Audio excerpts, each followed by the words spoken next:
Stall out them pint bottles, I granny crib. I poured so much I ain't want to live. Told money then, shit we in the wind. I was in the hood when I clipped the bin. Since a young nigga, I been ready. Went glass house on every Chevy. In this game, I tried plenty settings. It's all or nothing. How niggas been. Got sucker niggas, keep suckers with them. One of the reasons I ain't fucking with them. Trish Tech and some more than her. Guess she couldn't even afford a winner. I'm open late, don't need a scale, and it's always over. Sneak wishing well, I double down, slick shit to spell. Shawty know I don't kiss and tell. I'm faded, faded, faded, faded, faded, faded, faded. I'm faded, faded, faded, faded, faded, faded, faded. Well, I'm faded, faded, faded, faded, faded, faded, faded. I'm faded, faded, faded, faded, faded, faded, faded, faded.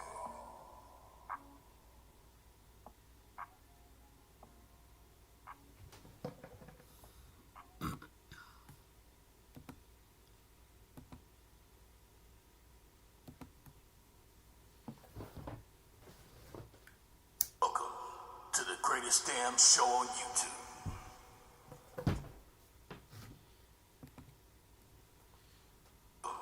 To the greatest damn show on YouTube. Okay, there we go. There we go, chat. There we go, chat, man. What we doing tonight, man? What we doing tonight? Hassan, what it do? Lala, what it do? What we doing tonight, chat? Y'all ready? Yeah, I done dropped some damn flames and fire, chat. Oh, man. Double tap the screen, shut a live out. What we doing tonight, chat? Double tap the screen, shut a live out. What we doing tonight, chat? We got Candace, Owens, and Kirk just got serious. Trump seizes oil tanker. What's next? We got an action-packed episode, man. I know we in here on the late night. I need everybody locked in. Do tell a friend that Plug is live and he running his mouth. I don't care if you far left, far right, liberal, conservative, Marxist, fascist, an alien, and NPC. Get your ass in. We finna have them conversations tonight. So call your auntie, uncle, and your cousin and tell them Plug live and he running his mouth, man. We got Candace Owens responding to Kirk. She pretty much came out, called her out, not by name, but called her out. The video that I got above me is a newly released video of U.S. forces seizing the oil tanker off the coast of Venezuela. Trump claims the U.S. will keep the oil. So it's looking like this is about the oil after all, man. That's that Monroe Doctrine 2.0 in effect, man. We also, I got a clip of Trump saying that we don't need no damn pencils. Something about forget the pencils, man. Also, we got Tim Pool, man, and we got clips of Pete Hegseth saying that they're finna work with Gemini, and I'm just gonna keep it real, man. That Pete Hegseth saying that we're gonna work with Gemini, I understand that a lot of money goes into these AI initiatives, and a lot of these companies are world leaders on it. But when we think about the Department of War and Gemini and ChatGPT, and then we got Grok and the Pentagon, it's the damn oligarchy, man.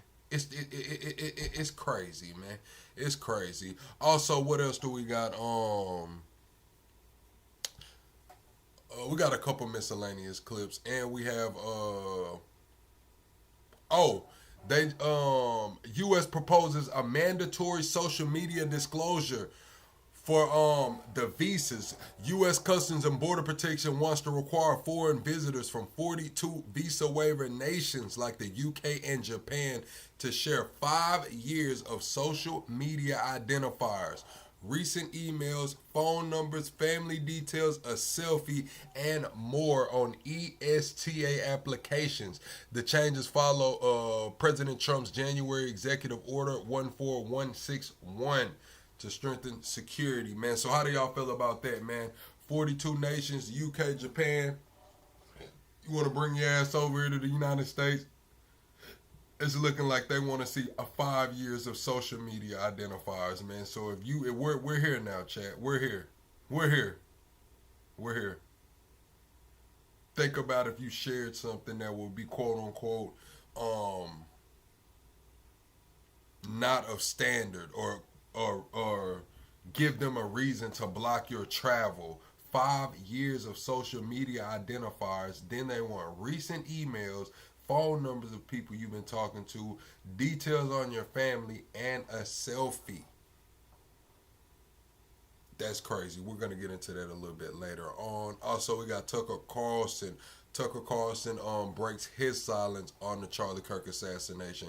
So let's get into it. I'm gonna play this clip while we get into what Trump's doing over there with this operation. They just seized this oil tanker right here. Y'all see him dropping down onto the boat, man. So we got boats being smoke being knocked off boats in the ocean, man. They said that they had sanctions on this boat. They had warrants out on this boat. There was sanctions already out. This boat was supposed to be and not doing that. So Trump went over there, and it looks like he's saying that we're gonna keep the oil, man. Let's get into it, man. Let's break it down.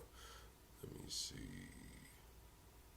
That's crazy, Chad. I'm not gonna lie. I didn't expect that. December 10th, 2025 at 6 a.m., U.S. Coast Guard and Navy forces boarded a tanker called Skipper 50 miles off Venezuela. They took control in minutes, no shots, no injuries. The ship was carrying 1.1 million barrels of Venezuelan oil worth about $65 million. That's a $65 million lick. We're going to call it what it is, man. I'm not here to sugarcoat this shit with y'all tonight, man. We can call it Pirates of the Caribbean. We can call it national security. We can call it is what it is, man. $65 million, man. That's a lick. Whether you hate it, whether you love it, man, a lick is a lick.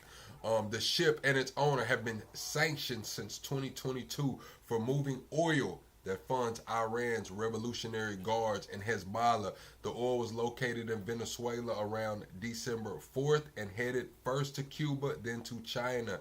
The U.S. had a court warrant to seize both the ship and the oil.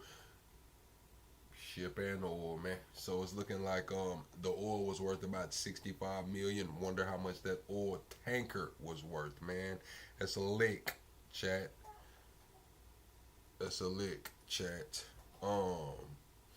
It says the oil will be sold by the U.S. government. Ship owners and insurers just learned that the U.S. will physically take ships and not just send letters. So that is new. As of today, we're finding out that, hey, you want to put those quote unquote whatever you want to put on the boats. If they think it's drugs, if they think it's oil, they not just gonna blow the smoke out the water. The ship shit, they might just take it. You know what I'm saying? Straight up. If the ship is cheap and got something going on, we know what's gonna happen. They're gonna line up those shots on it, man. It's gonna boom, smoke, flames, people hanging off on the damn boat waiting for help or death. But if the ship is valuable and if the ship is carrying valuable goods other than suspected drugs, we're just gonna board your shit, man, Pirates of the Caribbean style, and we'll take it from here. You know, that's what's going on. It says ship owners and insurers just learned the U.S. will physically take ships, not just send letters. Insurance costs for any ship touching Venezuelan oil have already jumped 150% in 24 hours. So insurance costs are up 150% for any ship that touches Venezuelan oil. Venezuelan oil is now selling at a $15 discount instead of an $8 discount. Buyers are walking away or demanding even lower prices. So listen, man, Venezuela normally comes at an $8 discount. Right now it's going for $15 and nobody's buying it. They're like, man, if I spend this, you know, I buy it from you on the discount, but what if they just take the ship? What if they just take my shit, man? They treating this like drugs. I'm not gonna lie. It seems like they're negotiating drug shipments right here, man. Analysts say about 300,000 to 500,000 barrels per day of Venezuelan exports could disappear in the next few months because no one wants to risk losing a $300 million ship. Who gets hurt fast? Cuba is already down 35% on oil imports this year. The ship was their main December delivery. Blackouts will get worse. Maduro, less oil money means less cash to pay the military and buy loyalty. China's small refineries, they were buying most of the cheap, heavy oil. Now they pay more or or shut units. This is the first time the U.S. has physically seized Venezuelan oil cargo at sea under the Trump administration. There are now 15,000 U.S. troops in the Caribbean region and the USS Gerald R. Ford carrier group nearby. More seizures are already planned. The U.S. calls it Operation Ironclad. Maduro talks tough, but his Navy and Air Force can't fight a U.S. carrier group. Russia and China will complain, but won't start a war over tankers. Bottom line, tankers ignoring sanctions with no real consequences just ended today. Venezuelan oil exports are about to drop hard. Cuba goes darker, and gas prices worldwide will feel it in 2026, man. Double tap the screen, shut a live out, chat. Thank you, Najee. I hope everybody's having a great morning, man. This is crazy, man. So they have seized a ship. They're saying that some of these ships are worth $300 million, and not including what's on board. Not including what's on board, $300 million. So let's just say the ship that they seized today, if it was worth $300 million, then they got 1.1 million barrels of oil. That's a $400 million league, chat. 365. Let's call it 400, man. That's crazy. That's crazy, chat. But y'all can see it, man. They're boarding it right there. They're not bullshitting out there, man. You want to put that oil in the water right about now, man. Not only do you risk getting it blown up, man. If it's worth enough, man, they just gonna come take it. Just gonna come take it. This is the Monroe Doctrine 2.0, man. This is the Monroe Doctrine 2.0. All right, chat. Let's move on, man. Let's move on through a couple clips, and then we'll get into the Candace, Owens, and Erica Kirk. All right, this right here. I'm going to read through it right quick. This is trending right now. U.S. Customs and Border Protection want visa waivers from visitors from 42 countries like the UK and France. UK, France, and Japan to submit 5 years of social media identifiers, past phone numbers, emails, and family details for ESTA approval. The change follows President Trump's January 2025 executive order for tougher security vetting and comes amid falling tourism numbers, with overseas arrivals down sharply this year. Critics highlight privacy concerns and fear could hurt travel, especially with the 2026 World Cup approaching, while the proposal remains open for public comments until February 2026. That's crazy. They're doing this shit right before the World Cup and the Olympics, right? The World Cup is coming, and then the Olympics is supposed to be. Where is the damn Olympics at? That's crazy, Chad. I'm not gonna lie. That's crazy. I wouldn't be going nowhere. All right, this is Pete Hegseth talking about how he's gonna use Gemini. I'm not gonna lie, man. This is crazy right now. Think about how much influence these CEOs have now, man. Gemini is Google's thing, but we know that Grok is being used by the Pentagon. We know that Sam Altman's in the play with ChatGPT. Think about how much influence they have, bro. This is crazy. I understand defense contractors and shit have been around, but this is crazy. AI. The future of American warfare is here, and it's spelled AI. Technologies advance, so do our adversaries. But here at the War Department, we are not sitting idly by. Under the leadership of President Trump, America will lead the charge on this technological transformation by revolutionizing the way we win. That's why today we are unleashing GenAI.mil. The platform puts the world's most powerful frontier AI models, starting with Google Gemini, directly into the hands of every American warrior. At the click of a button, AI models on GenAI can be utilized to conduct deep research, format documents, and even analyze video or imagery at unprecedented speed. Building on the great work of Yeah, no risk, no harm, no foul. We just got Google's Gemini and doing all of our analytics and shit, man. Why can't we have some private shit, some closed network shit, man? I always imagine our military using this type of tech and shit going on like that eventually, like just I imagined it, but it just always seemed to me like it would be closed, like private. It wouldn't be something like Google powered. It would be something that our own military, maybe developed, or they had private contractors. It wouldn't just be this fucking open. Like now we know Google's doing all of our shit, man.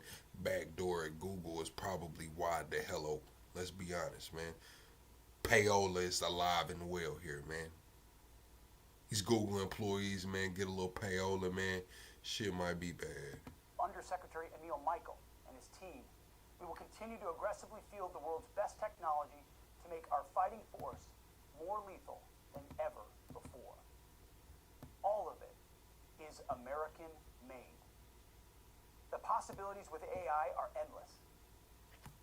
Let's get to work.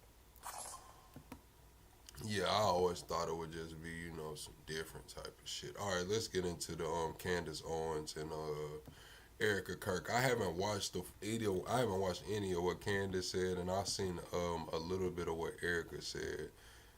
But we're gonna get it cracking. Let's see what's going on. This Tim Pool, man. What did Tim Pool say? So where does it leave us? We have 2 weeks here before we go on our Christmas hiatus. Now, I'm not a big fan of any kind of hiatus. I would prefer just to work. It's taxing, it is grueling, of course. And there's a lot of infrastructure here. It requires me to work all day, every day, Monday to Friday, with some extra work on the weekends, usually meetings. And I'm probably gonna have a stroke. My, it's pretty good.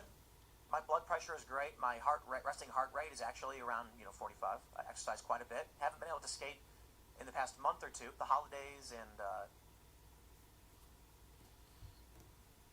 but we have to have these conversations, and I have them with the people, our contractors, people we work with, our vendors. Just clear. The violence will get worse. It is going to escalate. We cannot keep going at status quo. Thing has to change. May be that, as we described after the assassination of Charlie Kirk and the threat to come and be on our workplace, we asked, at what point do we say, do this anymore? The cost of running IRL Studio and the projects around it exceeds the amount of money it brings in. That's just that breaking point, isn't it, for any business? I don't know how this is a reoccurring theme with these people. Like, don't get me wrong, Chad. I'm not making a lot of money doing this, man. Now, don't get me wrong. I'm focused on consistency right now, but when these podcasts who have like sponsorships and they just have it going on, I just don't understand, like, how is the overhead so high? Especially in an AI age with all of this AI shit out right now, how is the overhead that expensive, dude?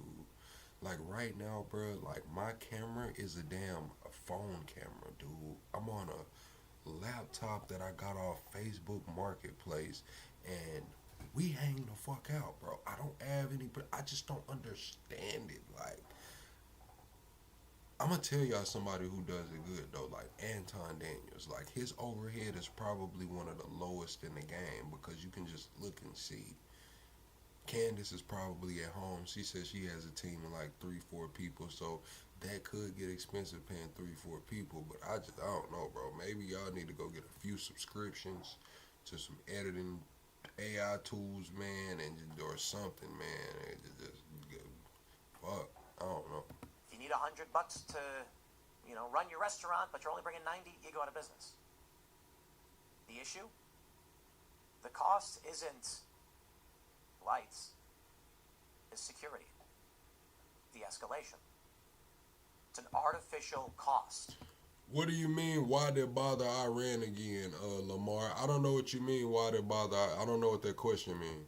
To doing business that we can't balance. We can't forego security, sustain it either. Oh yeah, he got to pay security and shit too. I forgot, man. Yeah, they got to pay security and shit.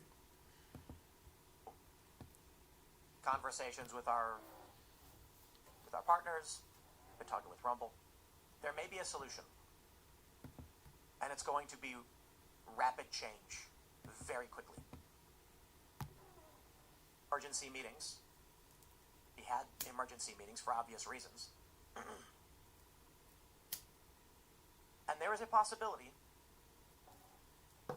that the 19th is the last episode of Timcast IRL. We are doing... That's what I'm saying. Like, how? Dude, like, literally, bruh. I promise you, Tim, the shit that I'm seeing right now, if your equipment's paid off or even if it's not paid off, man, the shit that I'm seeing right now can go on in the damn bedroom, bro. I'm just gonna be honest, bro. The living room, you got a skateboard, a guitar, a couple monitors, my nigga, and a microphone. What are we talking about? You have a microphone, a guitar, a skateboard, bruh, and a couple monitors. What more do you need?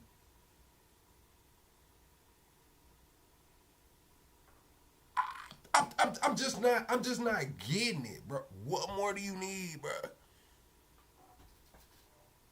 That's why when it comes to people like the academics and the other people, the ones who thugged it out in their basement, mom's basement or whatever, the ones that were sitting in front of,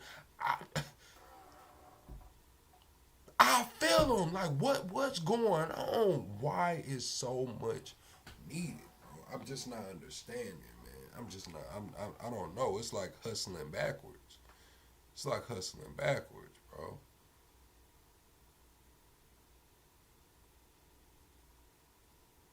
I'm just not getting everything we can to make sure that's not going to be the case. Fred, been frustrated. You said, why am I crying? I get mad because I have calls, bro. Like, I do one-on-one calls in my Discord. I work with upcoming creators, and this is a reoccurring theme that I see, and it pisses me off because this is like the wrong message.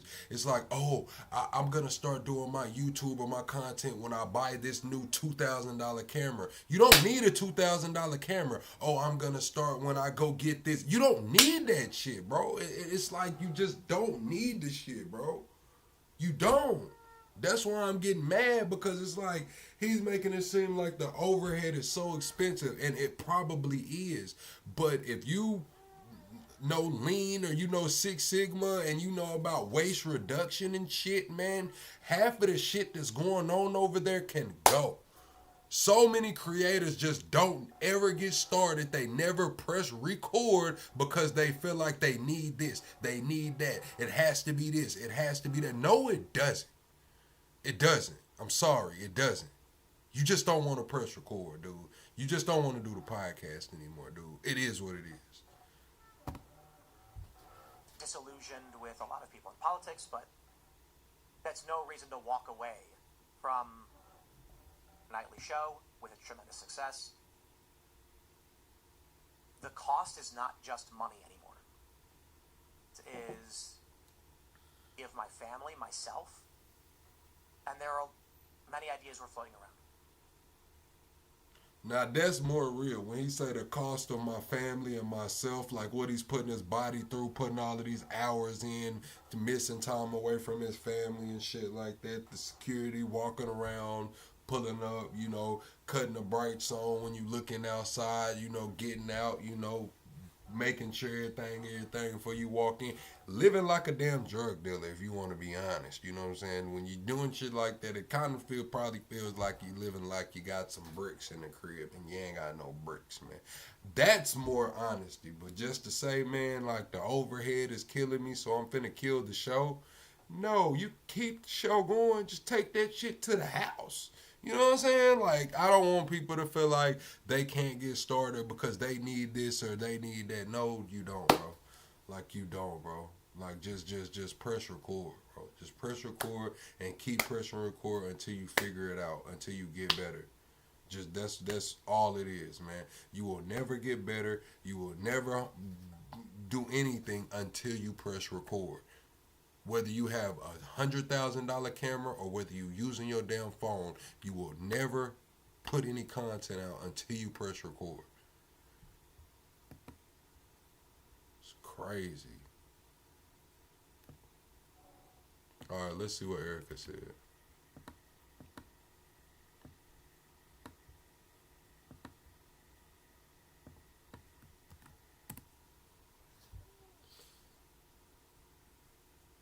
In a row. I cannot come down. I am busy building. That is how I feel. I do not have time to address the noise. My silence does not mean that I am complacent. My silence does not mean that somehow Turning Point USA and all of the hand-picked staff that loved my husband and my husband loved them is somehow in on it. We are busy building. And you know what I thought? I thought these people are human. We are all grieving in our own way. And they are trying to find the answer to something that happened that was so evil. They are trying so hard, and I get that. We're doing the same. Anytime we hear a lead or anytime we hear anything, we send it to the authorities. Please dig into this. No rock will be unturned. I want justice for my husband, for myself, for my family, more than anyone else out there. Yeah, that's crazy. 10 to 20 million overhead for that is insane, bro. Like, I can't sugarcoat it, man. Now, if y'all tell me Mr. Beast or I Show Speed or one of these guys, their overhead is 10 to 20 million, I believe it. Because it's like, these dudes are making big ass challenges, having to pay 50, 60, 70, 80 people and shit. 10 to 20 million overhead for a dude sitting at a table talking, having a few people on and shit. 10 to 20 million is crazy. 10 to 20 million overhead is insane. I don't know, bro. So for me, you want to keep telling me to come down while we're building? I don't have time for that. But here's my breaking point on that. Come after me, call me names, I don't care. Call me what you want. Go down that rabbit hole, whatever. But when you go after my family, my Turning Point USA family, my Charlie Kirk Show family. See, that's where the difference is separated. Now, Candace feed us to the fire a little bit more because she hadn't been coming at Erica. You know, she left Erica out of it. She's been coming at TPUSA and the Charlie Kirk Show hard. Now, Erica's putting her foot down like, when you come at my family, my TPUSA family, when you come at my Charlie Kirk Show family, it's different. So now, from this point forward, Erica, that statement right there is going to force a lot of people to pick a side. See, before, it wasn't really, it was, people were picking sides, but it wasn't like mandatory. After today, after she just sat down on Fox and laid it out, hey, don't come at me, don't come at my husband, don't come at TPUSA, which is my business, and don't come at the show, which is my business. She laid it all out. So from this point forward, whatever Candace says, people are going to have to pick a damn side. People are going to pick a side, honestly. When you go after the people that I love, and you're making hundreds and thousands of dollars every single episode, going after the people that I love because somehow they're in on this, no. You know, I have to say it. I've never seen you like this. No, this is righteous anger because this is not okay. It's not healthy. This is a mind virus. Yes, I believe in our judicial. Carlos said, I never understood how coworkers call each other family, but would not talk to their real family for months. Carlos, it's pretty simple. Your real family know the real you. When you go to work and you with them coworkers, you put on the damn facade. code switching, all of that shit's going on. So when your coworkers, you're a whole new person to these motherfuckers, especially if you in a new city or something. They didn't grow up with you. Your coworkers don't know the real you. Them folks don't know the real. You go home every day like, ha! They don't know the real me. Let's be real, chat. We gonna sugarcoat this shit tonight or keep it 100, man. Them folks don't know you. Your family know the real you. Your family know what age you stop pissing in the bed, how many times you shit on yourself at school and all of that. Your coworkers don't. That's the difference. System. I do. We have a hell of a team working on this, excuse my French. But this is not okay. So you want... Straight up. Alright, man. Let me find the full Erica Kirk Candace. Let me find the full Erica Kirk Fox. Let me find it. That was just a clip. Erica Kirk Fox News full.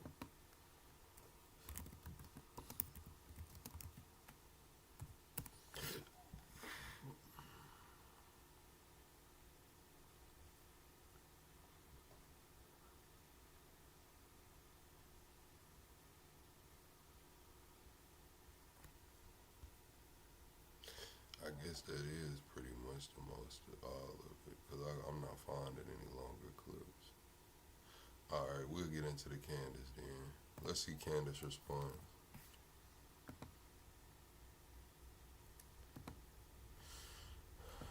Let's see Candace Owens' response, man.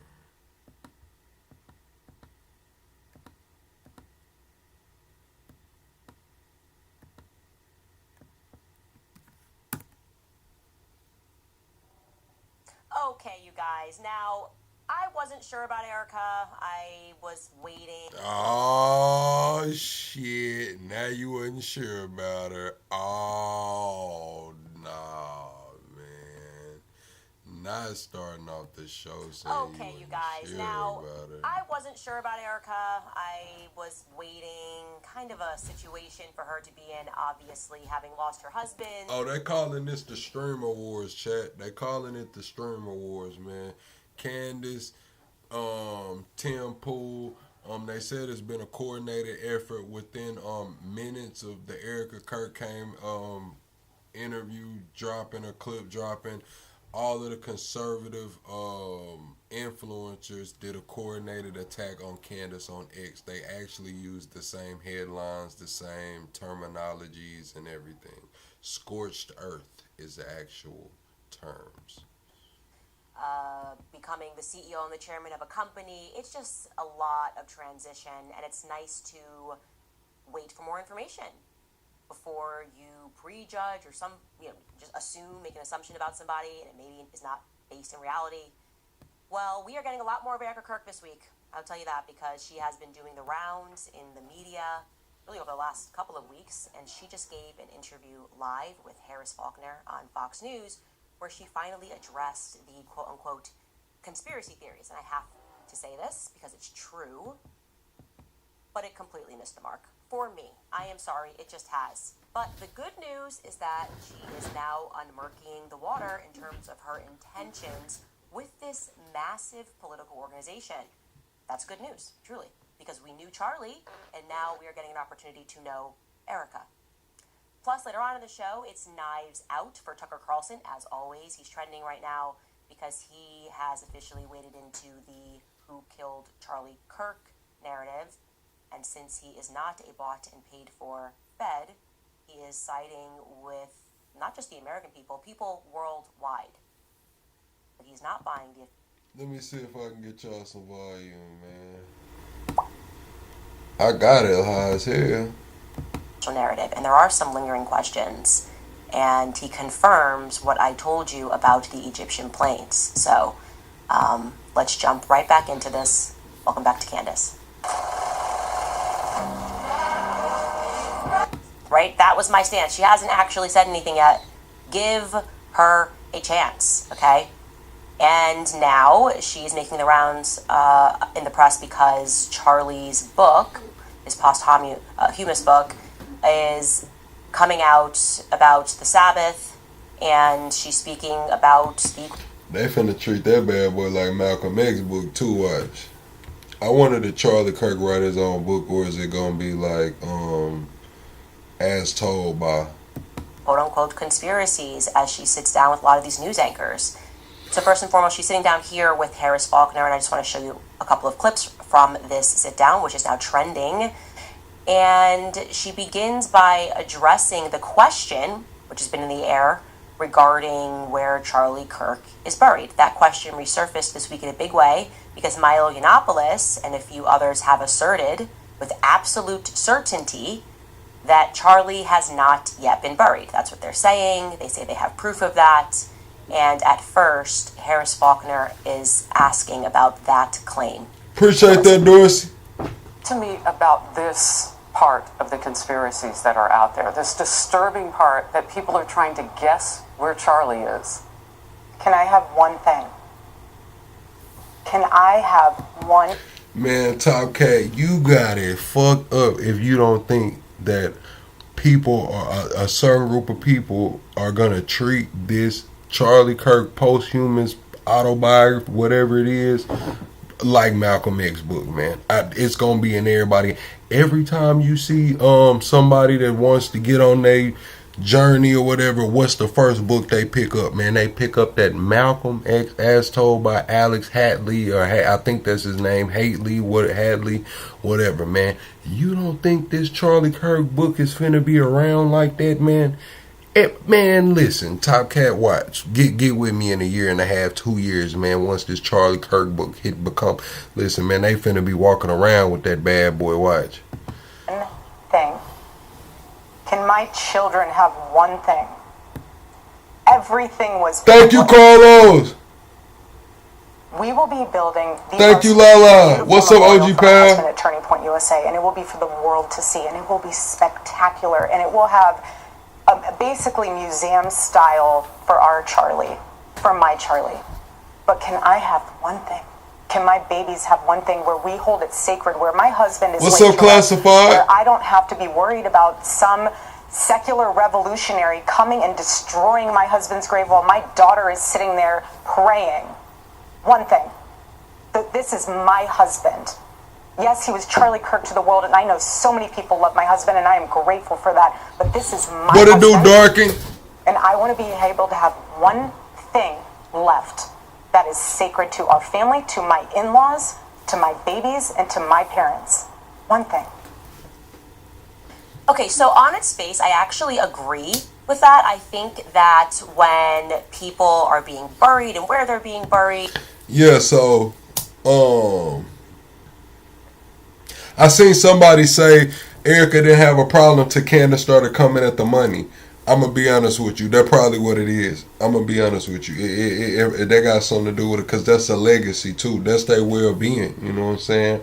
That's why she alluded to making hundreds of thousands and shit. It's like, hey, look, man, you eating up this shit. You done ran up your bag.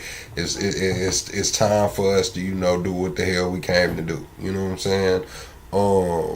Yeah, that's her company. Now, let's take Candace out of the situation. Let's take Charlie Kirk and Erica Kirk out of the situation. Let's insert ourselves. Now, if you had a business and it was your business, wouldn't you want, like, hey, look, wouldn't you be ready to get back to the money? You know what I'm saying? All your employees are getting attacked. Your show's getting attacked. But you're the host sometimes, but you really are the CEO of it. Eventually, you're going to have to say something. I'm just going to be real. I want to see Candace's response, though. But I'm not surprised Erica said something, especially when she's the damn CEO now. It was coming eventually. And how their funerals are done, that is a very private matter, okay? So objectively, I agree with what she's saying, okay? But subjectively, because we are dealing with the subject of Erica Kirk and what transpired immediately following Charlie's assassination, this is going to... I'm going to be honest with y'all. It don't matter what Erica's doing right now, whether she entertaining somebody else or whether she's not entertaining nobody else. Shit, she still got to keep the money going. The money that she still got 2 kids that she has to raise. She still like, hey man, shit, it's on. She got to keep the company afloat here. If TPUSA goes under, everybody gonna say it wouldn't have happened if Charlie was still here. Everybody's gonna say it wouldn't have happened if Charlie was still here. Be read as Meghan Markle syndrome, okay? Meghan Markle syndrome, where you want privacy when you want it, but you want publicity whenever you want it, and that just doesn't work, okay? It doesn't work that way. I honestly think it was said best by Bethany Frankel, not related to this situation. Bethany Frankel is on Real Housewives, a reality show. And she was referring to one of the housewives who lived her life very publicly, showcased her marriage, was buying tons of Louis Vuitton bags, and they had tons of money. And then when their relationship soured, the housewife basically asked the public for privacy. And Bethany was like, no, this isn't how it works. Like, we were riding with you on the way up, we're riding with you on the way out. You don't get to, like, pick and choose when you want privacy and when you don't want privacy. And subjectively, as it... What's up, one who cares? 12 mil for his death, she had something to do with it. Even at 12 mil, I'm just gonna be honest with you. Even at $12 million, when you live a certain type of lifestyle, that is not gonna be enough money for that family to maintain the same type of lifestyle forever. I'm just gonna be real. 12 million is life-changing money. A lot of us could live off of that 12 million, but to afford the lifestyle that they're accustomed to living, their 12 million is not gonna last too long. So she got to keep the business going. In the matter of Erica Kirk, this is the same person who had somebody record her over Charlie Kirk's casket. That was not our business, truly, and I can say that decision was made by her, and there is, some credence to the claim that everybody grieves differently. I wouldn't even record myself over a casket ever, okay? Some people maybe perhaps want to have that memory, but the decision to publish that, you crying over your husband's casket, and to publish his dead body on Instagram was a decision that... You said she doesn't need 12 million. Julie, you don't think that Charlie and Erica Kirk and her family spent, let's just keep the numbers around, $1 million a year. You don't think they spent $1 million a year? If they spent $1 million a year, and allegedly if she got 12 million, hell, that's a decade. With inflation, she might not even make it a damn decade if she's not bringing in money some kind of way with the company. So let's just say they spent $2 million a year. That's 6 years. With inflation, maybe 5, maybe 4.5. So yeah, she's gonna have to defend the company and make sure that the money keeps coming, because I'm saying $1 million a year they spent on the low end. It's made by Erica, and we can watch that. Take a look. Oh, I love you. I love you. I know. I love you. I love you.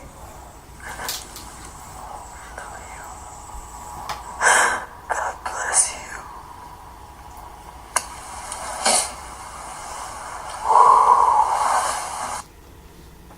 That is an incredibly personal and an incredibly intimate moment that you invited the public into, okay? There was no reason to do that outside of wanting to share something that was very private with the public. And now you fast forward 3 months removed, and it's, why does the public want to know where he's buried? It doesn't work like that. You have to make a decision. I want this always to be private, or I want this always to be public. That's my personal feedback there. Later on in this same interview, she launches into a strong defense. I didn't see what she did. Like, I didn't, y'all saying this crazy. Oh yeah, I remember seeing the rings and shit, but I didn't see her crying. But that's when people were saying the hands didn't look real. That's where people were saying them hands didn't look real. I remember that. In the matter of Erica Kirk, this is the same person who had somebody record her over Charlie Kirk's casket. That was not our business, truly, and I can say that decision was made by her, and there is, some credence to the claim that everybody grieves differently. I wouldn't even record myself over a casket ever, okay? Some people maybe perhaps want to have that memory, but the decision to publish that, you crying over your husband's casket, and to publish his dead body on Instagram was a decision that was made by... I'm gonna keep it real with y'all. Hold on. I just seen it on Instagram. Um,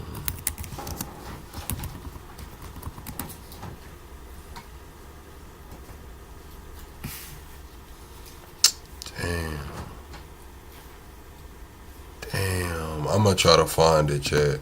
But what I seen was, y'all know how they have the mask, like the sleeves, where like you can put on a mask, but it's like a human looking mask. I seen a Instagram page that, like, I guess they sell them or whatever. They're like really realistic, and they got the damn hands. Like, I was looking at it today. Just I was showing my friend today, like, look at these damn masks that they got, and then the dude had the hands too, like where you could have the damn hands. Now I'm finna look at these hands and see if they look real. I'm just gonna be honest. By Erica, and we can watch that. Take a look. Oh, I love you. I love you. I know. I love you. I love you.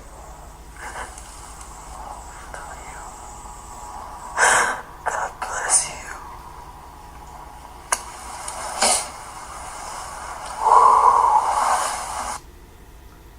That is an incredibly personal and an incredibly intimate moment, an intimate moment that you invited the public into. Okay, there was no reason to do that outside of wanting to share something that was very private with the public.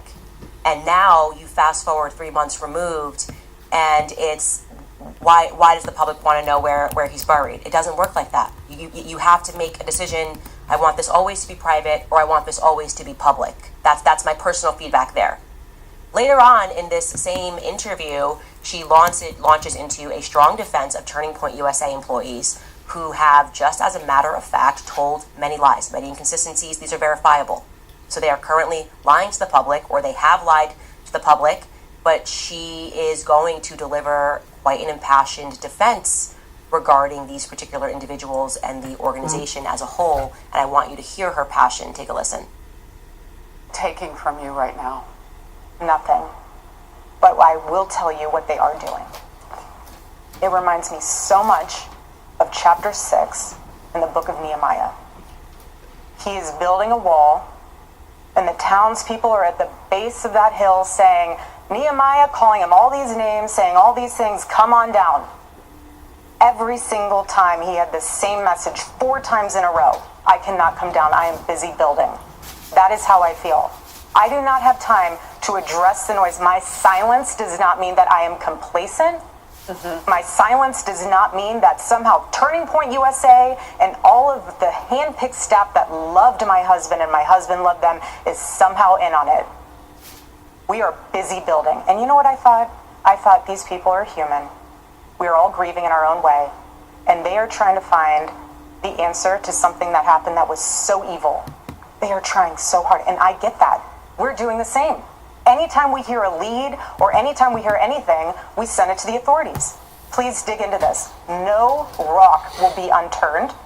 I want justice for my husband, for myself, for my family, more than anyone else out there. So for me, you want to keep telling me to come down while we're building? I don't have time for that. But here's my breaking point on that. Come after me, call me names, I don't care. Call me what you want. Go down that rabbit hole, whatever. But when you go after my family, my Turning Point USA family, my Charlie Kirk Show family, when you go after the people that I love, and you're making hundreds and thousands of dollars every single episode, going after the people that I love because somehow they're in on this, no. I'm sorry, but that whole thing right there is frustrating, and I'm going to explain to you why I just do not accept any of that. First and foremost, the idea that she does not have time. Okay, she definitely has time, okay? She's done Hannity, she's done The Five, she's done Fox and Friends, she's done Outnumbered, she's done Megyn Kelly Live, she sat down with the New York Times, she made time, by the way, in case you don't remember, to fly to D.C. for Sergio Gore to be sworn into the ambassador to India, as the ambassador to India, which feels kind of obscure and not necessarily related to Turning Point USA affairs, building affairs, or whatever it is. But sure, that's fine. I mean, obviously, you're also allowed to be a person, and if that's the homie and that's what you want to do, sure. But we are indeed speaking about a coast-to-coast flight to stand up next to somebody and basically say, Charlie loved you. That was like the, 15-second speech that she gave, right? Here's actually, we have a clip of that speech that she gave. He's also very good friends with a guy named Charlie. We just knew him as Charlie, and his wife, who we love so much, is here with us. And maybe, you know how close they were together. Maybe, Erica, you could say a couple of words, please. Charlie loved you. It's hard not to get emotional because I know that he would have been the first phone call when he found out that you were going to be taking this position. And the way that I was able to witness the two of you work together for years and to champion and support the president was absolutely humbling to witness. And I am so proud of you. And Charlie is going to be with you every single day in spirit. And I will be praying for you every day because I know that this is just the beginning of an incredible opportunity for you. And sir, thank you for allowing Sergio to have this beautiful moment. Thank you very much. Thank you, John. It's just an ambassador to India swearing in ceremony. Again, if that's your friend and you want to be there, that makes sense. She's also a person, and she can decide what she wants to do there. But the point that I'm making is that's a coastal flight that she made to be there to watch a paper get signed. She has also made time for an upcoming CBS News town hall sit-down with Barry Weiss, which was filmed today. So, that's time. She has time. It is just what she means to say, not her priority, which is you are allowed to prioritize things in your own life. But this is not a matter of time constraint. It is not her priority to respond to the majority, actually. The majority of people think of this as BS. The majority of people think Turning Point is acting suspicious. And she does not feel that it is what she wants to do as a matter of priority, responding. Okay? Man, let's be real, man. What the fuck is Erica gonna do if Turning Point goes to the ground? How is she gonna survive? Let's be real. Are we actually surprised that she came out and defended what the hell is going on? Not what's going on, but defended her show. The show and the company. That she is over now. If Turning Point goes to the damn ground or gets abolished and shit, what the hell is Erica gonna do to maintain that lifestyle? I'm just gonna be honest. What the hell is she gonna do? That's fine. Now, to that point that people are making hundreds and thousands of dollars, I just don't get how there's not someone on this very large PR team, as we're seeing these PR campaigns go out, that doesn't go, hey, maybe we should strike that.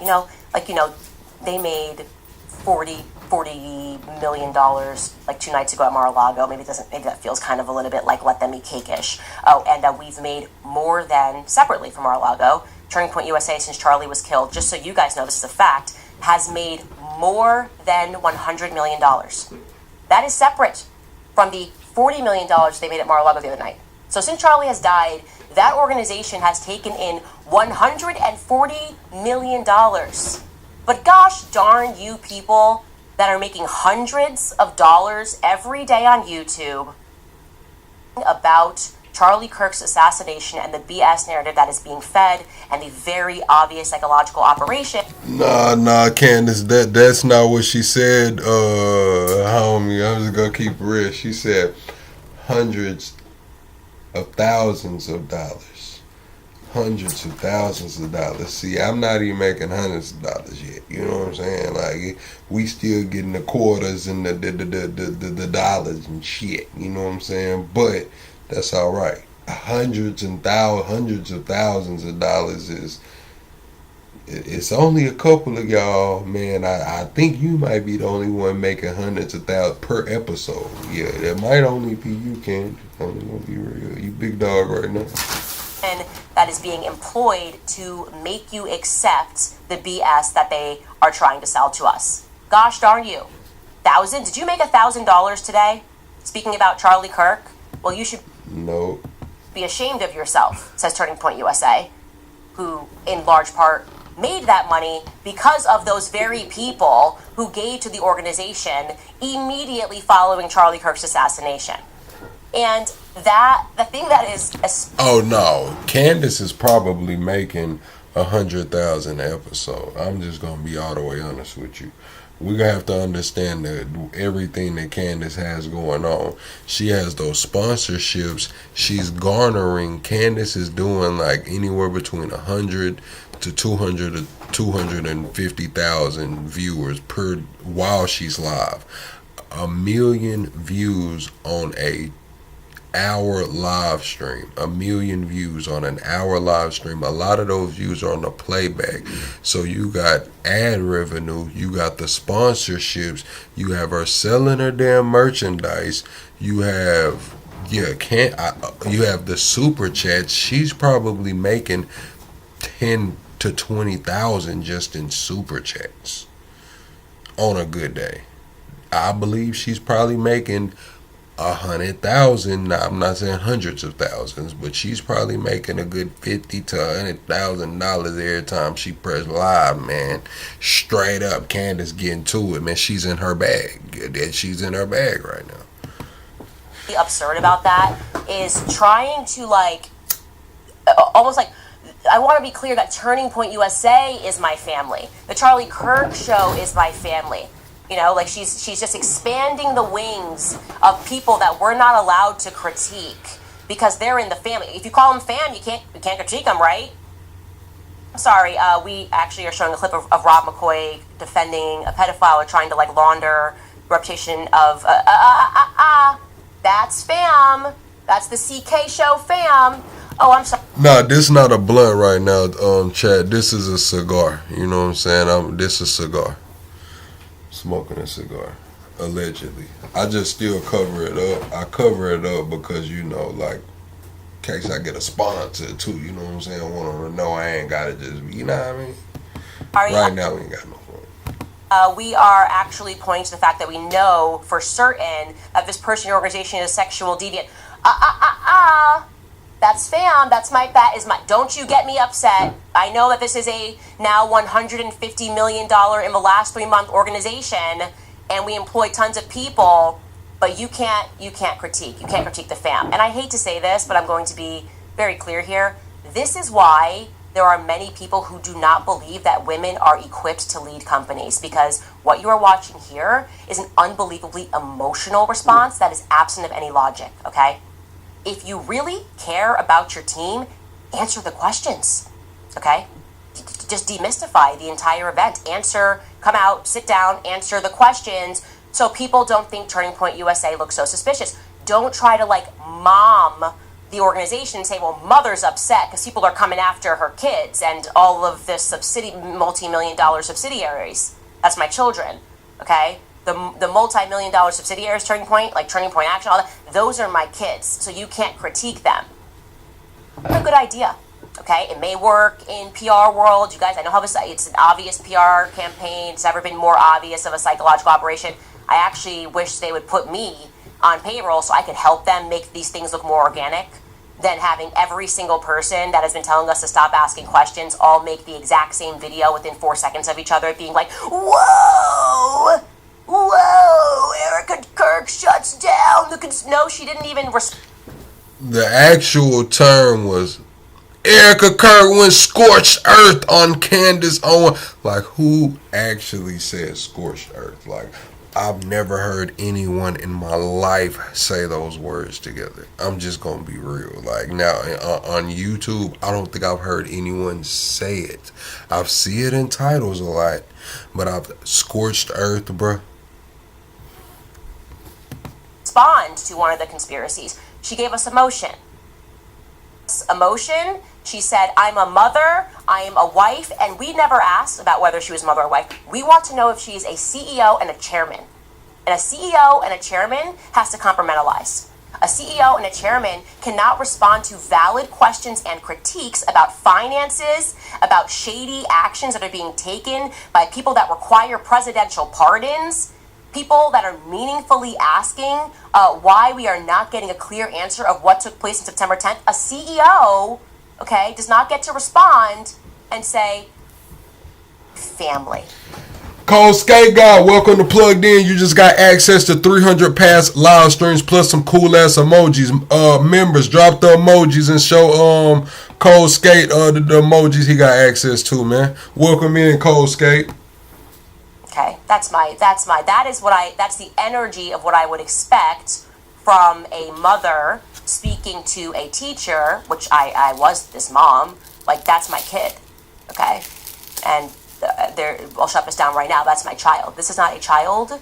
Turning Point USA is an organization, and Erica already had an uphill battle to climb. Like, she had to climb this because, by the way, just because if this was Goldman Sachs and the president of Goldman Sachs or managing director over at Goldman Sachs died in a horrifically violent way, Goldman Sachs family might mourn for a couple of months, but they would have instantly had someone to replace that individual.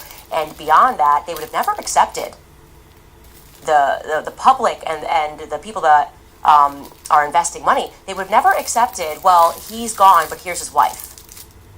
Had enough a hill to climb here, right? Like, this does not make you qualified because you love someone to take on their job. I am not qualified to do what my husband does. That's why I said I wouldn't want to be the CEO and the chairman of a company. Actually, there's a great clip of Jordan Peterson asking that very question, like, why do women want to be? Like, why would you want to have? It's actually a lot of work, and it's very stressful, and it's a lot of numbers, and you're crunching numbers, and you have to be everywhere, okay? If you want that, great. If you built the company and you're in the room, like Charlie Kirk did, and you have proven to the public, like, hey, I built this company, I didn't even go to college, and I've been doing this for over a decade, as Charlie Kirk did, you've earned that street cred, okay? So she already had a hill to climb because now they're saying, well, this is his wife, and so that's it. You have to prove that you have the ability to be a CEO and a chairman. Because let's look at this shit objectively, chat. Charlie Kirk's gone. No matter who they put into that position, going off of Candace's numbers, she said that they just got 40 million at Mar-a-Lago the other night. They've raised over 100 million outside of that. They do not hit those numbers without Erica Kirk. I don't know how else to say it. If they put just a random person in that position, the money, the fundraising, it doesn't hit the same. It's the Kirk name, it's the legacy, it's tied to it, it's marketing, it is what it is. You feel good when you give the money up. You know what I'm saying? Now when you're giving to Turning Point, Charlie Kirk's legacy, yes, there's Charlie Kirk's legacy, but it's that extra layer of emotional pull when you know you're giving it to his wife. You know what I'm saying? This is marketing 101. Like, I'm just being honest, chat. I'm just being honest. The shit doesn't hit the same without Erica Kirk being in that position. Even if they would have put her as a marketing strategist. Oh, we're going to let Erica run the marketing department. Oh, you just want her to be the face. You put her as CEO, by default, she's running the marketing department. By default. Of course, she's not going to go be crunching numbers in the back. They already have people to do that. She's going to be the damn face. That's what Charlie was. That's what they needed, a face. And not just a wife who we expect emotion from. And you're rightful in that capacity. You are rightful to have emotion. You are rightful to be the aggrieved widow. But you don't get to just be widowed into the position of chairman and CEO. You don't get to respond to, well, in this case, investors, donors, who... And then, thank you, Jamie. Yeah, I'm glad you back too, Cole. Now we have to see if this has staying power. That's the difference right now. They up 140 million within September, October, November, December. I don't know how much they were at before, you know what I'm saying, September the 10th. But right now, according to Candace, they are like 140 million. They're like 140 million for the year. We have to see if it has staying power. Is it going to have staying power? Because if they put a new guy in there, like who are they trying to remember? They were saying, oh, the Brylan Holly kid was supposed to replace Charlie Kirk. It didn't go over well with the public. They shut down those rumors really quick. Like, oh, this guy just booked his own tour and he's just doing his own thing, kind of.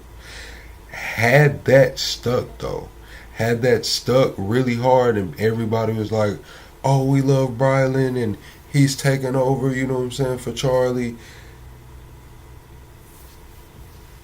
Could have been different, you know what I'm saying? At that point, Erica wouldn't have been CEO. Brylan damn sure wouldn't have been CEO. He's new to the company. But they would have inserted somebody high up, you know what I'm saying? Somebody that's probably a little more behind the scenes, but higher up. They don't raise $140 million with that. Who have given money and are asking meaningful questions with no, you don't get replies right now because this is the Charlie Kirk show, fam. Doesn't work this way, okay? And the broader point, removed from Erica, which a lot of these mockingbird influencers seem to be making, is essentially they're saying to us that scientific inquiry and investigation in and of itself. I'm saying this right here. In marketing, Chad. That's what I do. I have a marketing background. In marketing, nothing would have came close to what they're doing now. We're putting Erica as the CEO over the company. Nobody, it takes nothing would have came close to that shit, man. Nothing. No matter who, nobody they could have put there besides putting his children in charge, and his children aren't of age. Nothing would have translated like that. Nothing.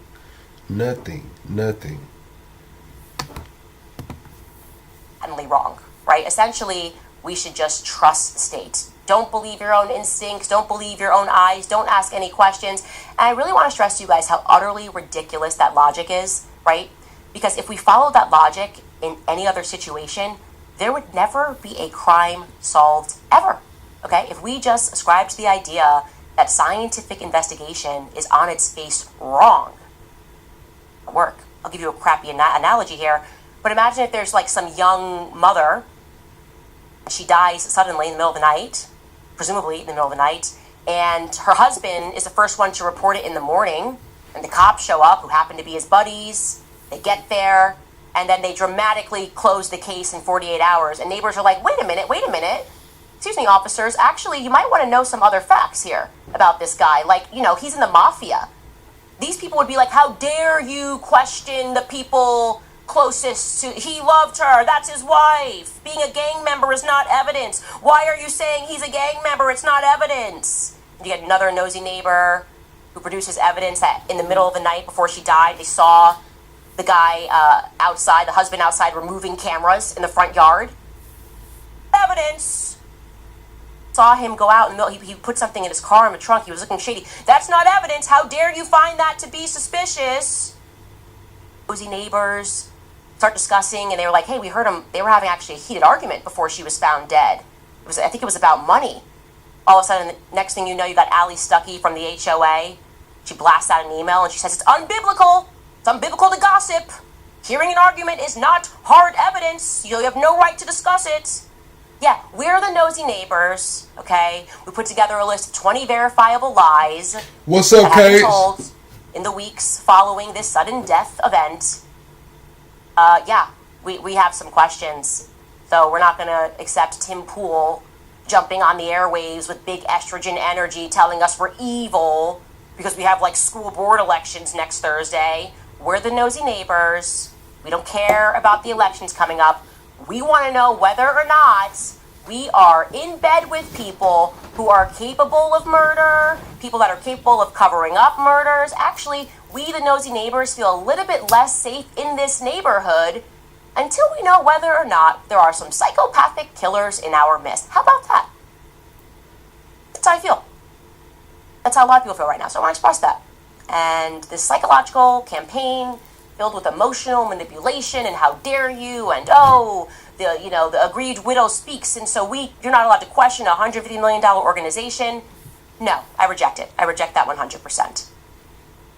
Which is why I will say it has arrived as a blast of fresh air that on this very same day, Tucker Carlson is standing up to the nonsense. He's not speaking about Erica, obviously. He is friends with Erica.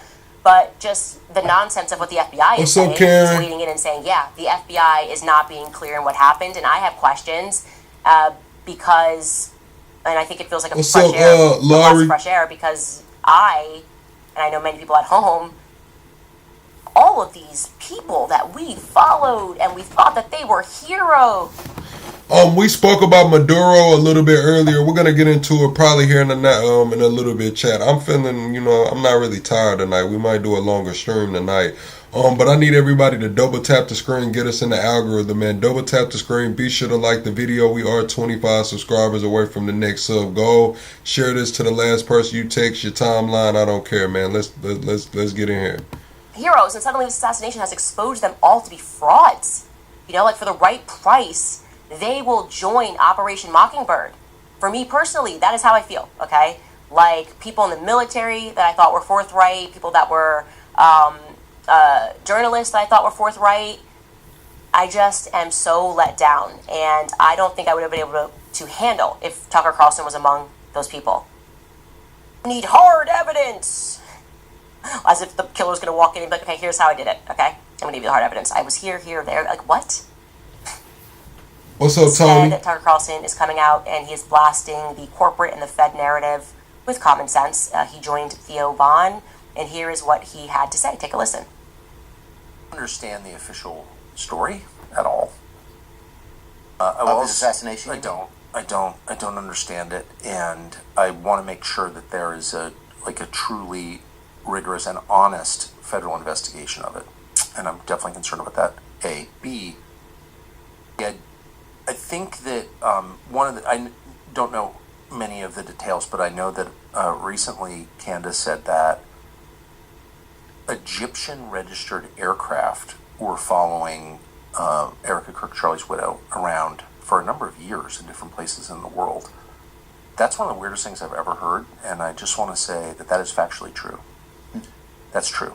So that's like the one data point that I happen to know is true. What does that mean? I have literally no idea. I can't even guess, but that's very, very strange. And what is Egyptian? It could mean aircraft from Egypt. Who knows? I think that they were registered in Egypt. Got it. And but that fact is true. So enough, and it also her claim that there were kind of a disproportionately large number of foreign registered cell phones at the event.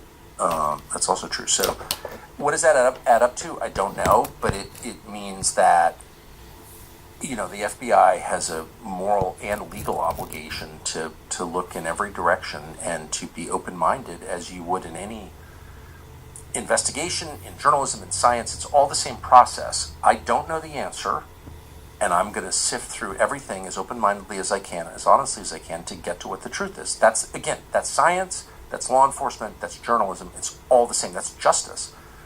And I just want to make sure that is happening, and I just don't have a ton of confidence in the FBI or the men who run it. And I'm not saying that out of ignorance. That's a scary part, too. I'm not alleging anything. I'm just saying I think it's really important that we have that. That is what authenticity sounds like, and that's what we're doing here. We are investigating, right? Sometimes you get something wrong, you correct it, but I was right about the Egyptian planes. And when you hear Tucker Carlson say that he is confirming that part is true, what I take from that, Tucker Carlson has been very clear. He grew up with CIA agents, okay? This is a guy who grew up in Virginia. His father, he learned after his father died, he thought he was just working with the CIA. No, his father was on the payroll of the CIA. So Tucker's friends are in the state. So you should take it as a concrete fact that there's something up with these Egyptian planes, and they were in fact following around Charlie, and they were following around Erica, as I told you. And that means people in the NSA, the CIA, are confirming that is real. That just last week, what we got from Blake Neff, and I know he's untouchable, he's in the fam, but I'm going to go ahead and touch that and say, this is not okay, the vibe is not right, is making a mockery of it. That is what we mean when we say none of this is passing the vibe check with Turning Point USA. There's no clear answers. There's mockery, there's laughter, but there's no clear answers. And the mockery and the laughter is not working. Neither is this idea that, well, now the widow has spoken. We're not dealing with the widow. We want the CEO and the chairman of Turning Point USA to answer. If you can't compartmentalize, then I don't see how you're going to be able to lead this organization in the future, because Charlie worked. We knew who Charlie was because he was authentic. Okay? just go, well, I only make time for like big pocket donors. He was sitting college campuses, he was speaking to people, understanding people, he was changing his ideas, and he was changing minds. And you are not changing my mind about the fact that something weird happened that day and that TPUSA is acting funny because you give it an impassioned plea on Nehemiah on Fox News. Okay? Alright, so I'm gonna be real here. Erica Kirk taking over the role of CEO and all of that, yes, she did fill the role. But it's more of a figurehead. Like, I understand Candace has the right to, challenge that and like, oh, I'm talking, if you can't compartmentalize, then maybe it's not a job for you. Maybe it's not a job for her. But at the end of the day, that's how they run in the company. You know what I'm saying? Maybe she's the CEO, because that's her husband's company, her late husband's company, but maybe she's a figurehead. Like, hey, I'm going to go, take the press meetings. I'm going to go get the check signed over. Man, this organization has been about raising money and signing up people. I'm going to make sure that I make the calls to get people, to the big people to show up. You know what I'm saying? Like, hey, if we're having trouble booking somebody for an event, I'll get on the phone and, hey, would you want to come? It's going to be a little different telling Erica Kirk no than just telling some random TPUSA person on the phone no. That's the role I would expect her to step into. Do I expect her to go sit on college campuses and debate? No. Do I expect her to really be like just tied in face to face with a lot of these donors? Maybe, but not probably deep combo. You know what I'm saying? Maybe like, just enough to, keep rapport, shit like that. But I don't expect her to just be, do exactly what Charlie did. Long story short, I don't expect it. I don't think anybody does. Tucker then goes on and states the obvious predicament further, which is that we just don't have any faith in the government. Take a listen to him discussing some of these lingering questions. What I am concerned about, well, a lot of things. One, he acted alone. Tell me how that worked. None of us really act alone. It's hard to go anywhere by yourself, too. Right, thank you. Exactly. You acted totally alone. Okay. You're going to have to prove that to me? It's totally possible. Anything is possible. Weird things have happened. We'll continue to. But that's not my default assumption, and it shouldn't be yours. And their default assumption was we acted alone. Really? Why do you think that? What about life suggests that people typically act alone? When was the last time you acted alone in anything? I don't go, right? So, A. B, we know that people had foreknowledge of this because they posted about it on X and said Charlie Kirk is going to be killed on this date, and he was. Is that true? Yes, it's true. But were they just guessing? Was it a guessing thing where every day they posted that? Maybe. Have those people been interviewed? Have they been hauled into FBI HQ and had a long conversation with how they knew that? Like, let's get really specific. Why did you post that? Who have you talked to? Like, if I were doing this investigation, because I spent my whole life doing non-criminal investigations called journalism, like, what do we know is true? How do we find out? Call everybody. Be open-minded. It's like it's the same process. If I was doing this investigation, they would be at the very top of the list. Tell me how this guy, who seemed normal, became a radical trans furry murderer? Enough to tell me, oh, trans. I'm not pro-trans, by the way. But was that the guy or his boyfriend? Well, exactly. Exactly right. Tell me how this guy so radicalized that he murdered a stranger. I'm not saying it didn't happen. I'm saying I want an explanation for how it happened. Why wouldn't I? I agree. Oh, we can't talk about that because it'll, prejudice the jury pool. Really, you've told the world that you have both a confession from him in his text to his boyfriend and the murder weapon with his fingerprints on it. I think you've got a pretty solid case. So why is it so difficult to just explain? So I have said from the beginning, if you don't like what Candace Owens is saying, why don't you call her and offer a more plausible explanation for what happened? Oh, she's bad. She's bad. Okay. I mean, I like her a lot. I don't think she's bad, but I love her actually. But let's just stipulate she's bad. But why wouldn't you do that? Well, I don't agree with some of the stuff that the rabbit hole she goes down, but I don't even know. But I like the fact that she likes to dig in the garden. Theo, we are in this garden, okay? And we're not getting out of this garden with the Fed slop narrative. We're just not getting out of the garden with trying to emotionally manipulate us and say it's not this. Hey, am I lagging, chat? That shit lagging. Why am I lagging?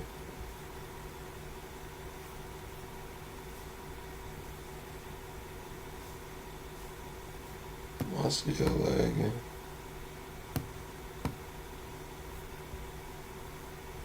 Why the hell am I lagging? I might be running out of hotspot. Hold on. You said, duh.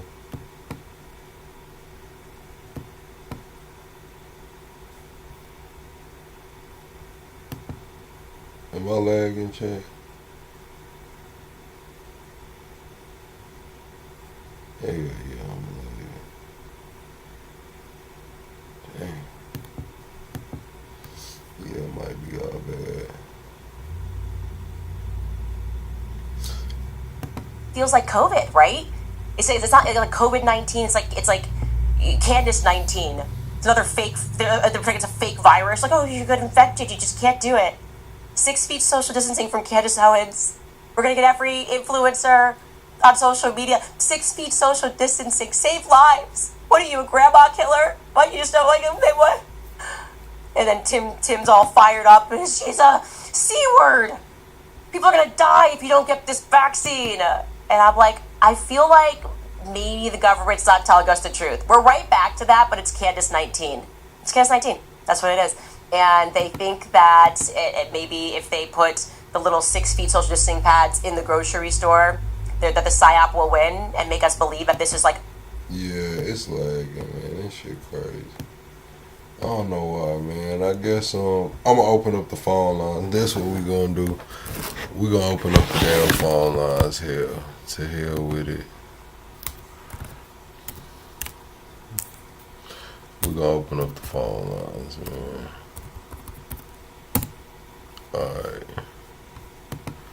Alright, we got the phone lines open, man. We just gonna do that, man.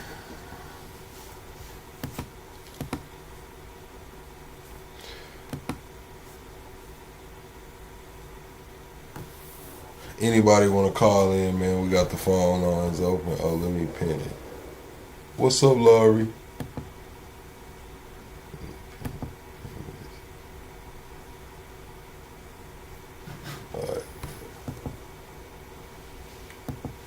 All right, anybody want to call in, get their thoughts and opinions on this Candace Owens, Erica Kirk situation, Trump seizing the oil tankers, or anything else, man?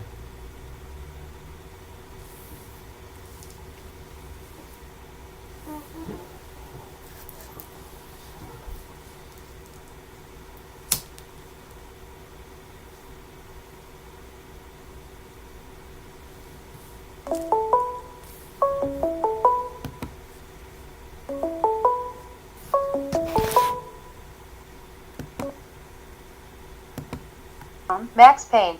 To accept, press 1. To send a voicemail, press 2. What's going on, caller? Hello. What's your name? Where you calling from? My name is Max. I'm calling from Denver. All right, what's up, Max from Denver? I'm just calling. I think it's ridiculous that Eric Kirk is trying to profit off this situation, and I think that Candace is kind of in the same boat.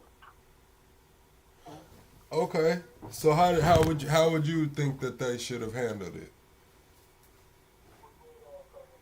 I just think that there's better ways to approach it. I think more privately, less media about it.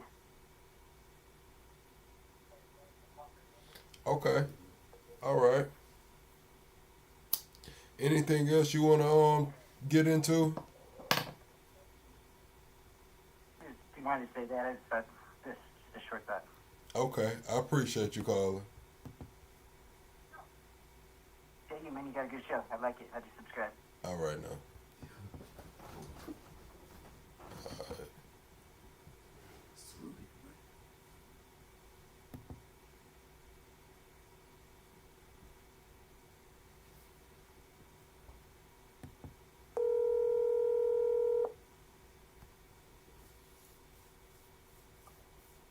Yo.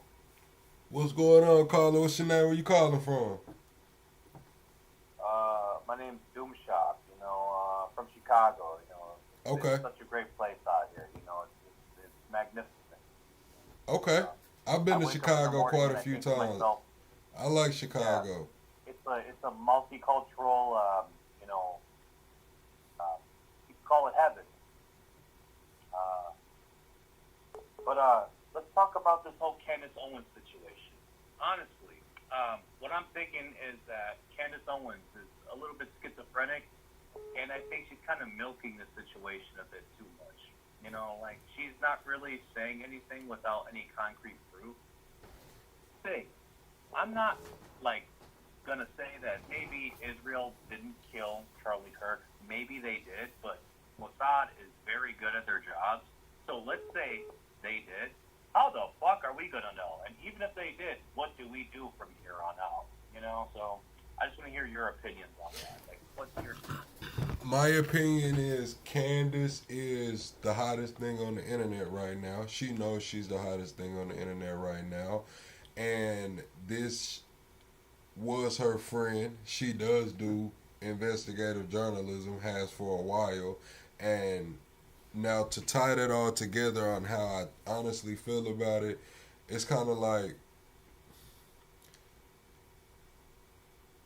she's doing hundreds of millions of views, so she has a tip box. Now, does she just throw some shit out there? Who's to say? Probably, but they're saying the Egyptian plane thing is true. If it wasn't for Candace, would we have known that? They're saying, what else did Tucker just corroborate that was true? Something else I'm just speaking on the two things Tucker Carlson said. If it wasn't for Candace, we don't get those things. We don't, whether the Egyptian plane thing is something substantial or whether it's not. Oh, and all of the phone numbers that were in the area, whether that's substantial or not. I believe even when it goes down to the Google search of all of the people names that were involved. When we talk about the Charlie Kirk assassination, from the doctors that were Googled, the hospital that was Googled, the plane tail number that was Googled, then we go to the National Guard shooting. That one of the guards women that got unalived, her name was beginning to be Googled a lot before. You know, the actual guy that did it name was being Googled before. I believe all of that is kind of fallout from what Candace is doing. I believe that nobody would be really searching those Google searches, or it would be going viral like that if she hadn't, kind of kicked that off. Now, when you said she has no substantiated fact, I don't know how you said it. I would say that that's not true. Now, does she say everything and back everything up with fact? I'm not saying that that's true either. But to say she doesn't have any, and it's kind of like, well, she brought the Egyptian plane thing. Everybody thought that was kind of crazy, and it is kind of crazy. But what does it warrant? Who knows? And on top of all of that, she's making a lot of money doing it. Let's just be honest.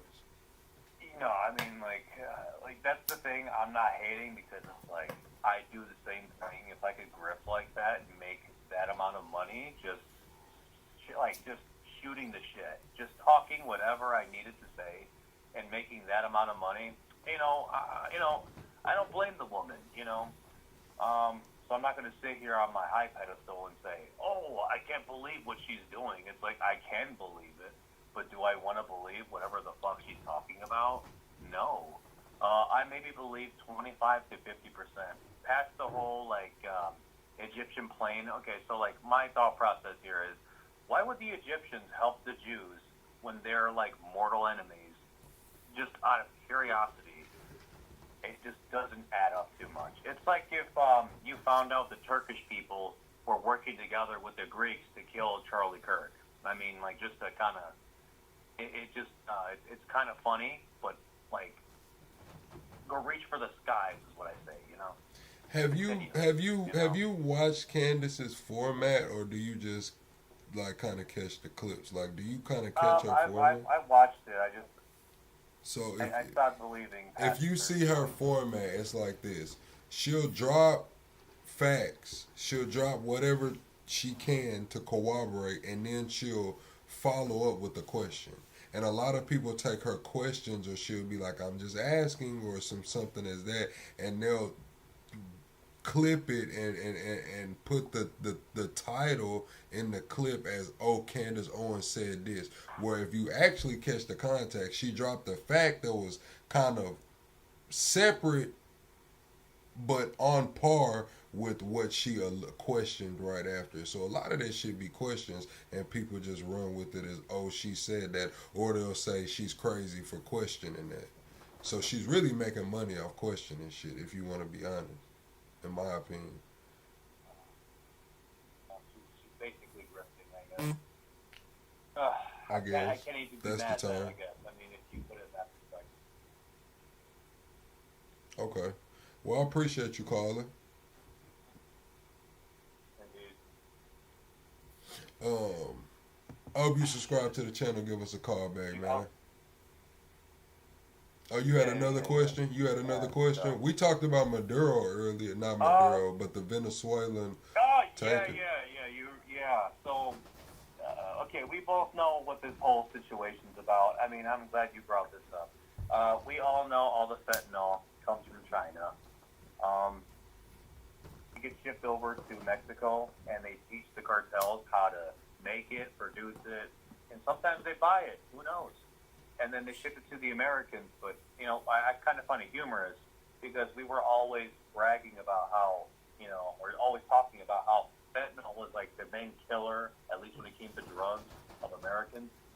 But we're so hard focused on Maduro and Venezuela, but I feel as though it's two things. Maybe Maduro is shipping out drugs because that country is a hellhole, and maybe they have no other opportunities in which to make money. And this is a great opportunity to do so. So, like, you know, I'm not going to hate on it. But I also see this.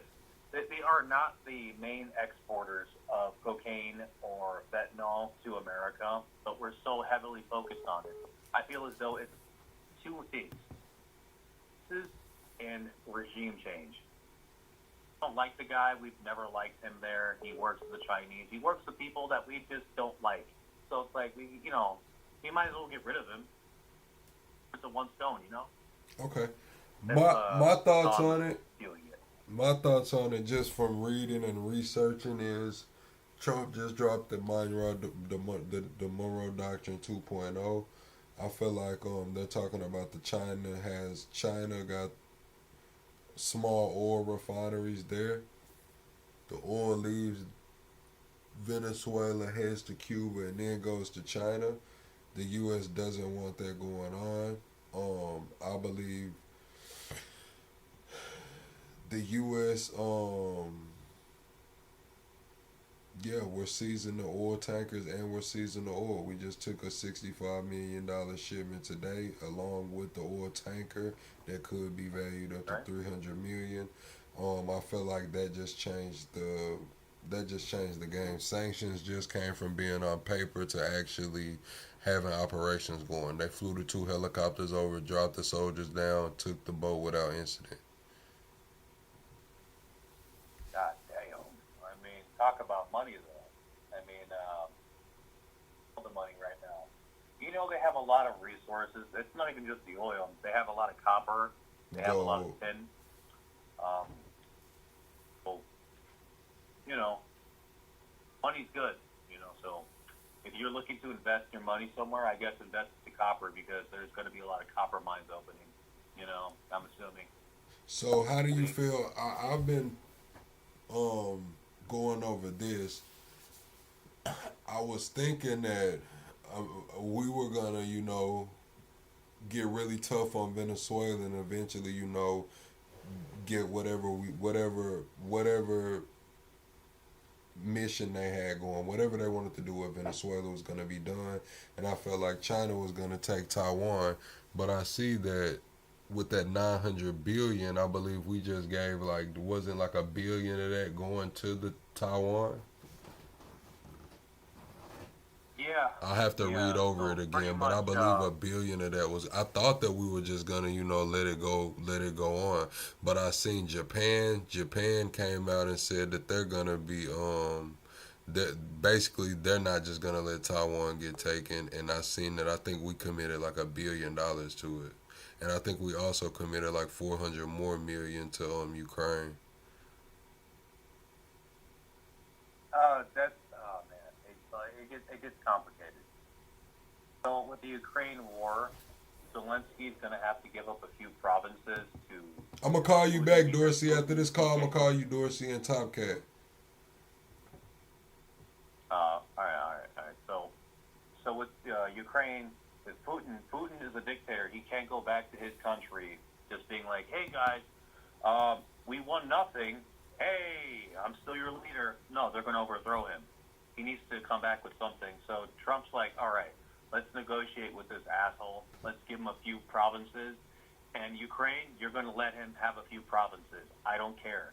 We know that you can probably keep whooping their ass, but realistically, when it comes to a war of attrition, Russia's going to win, but at a great price.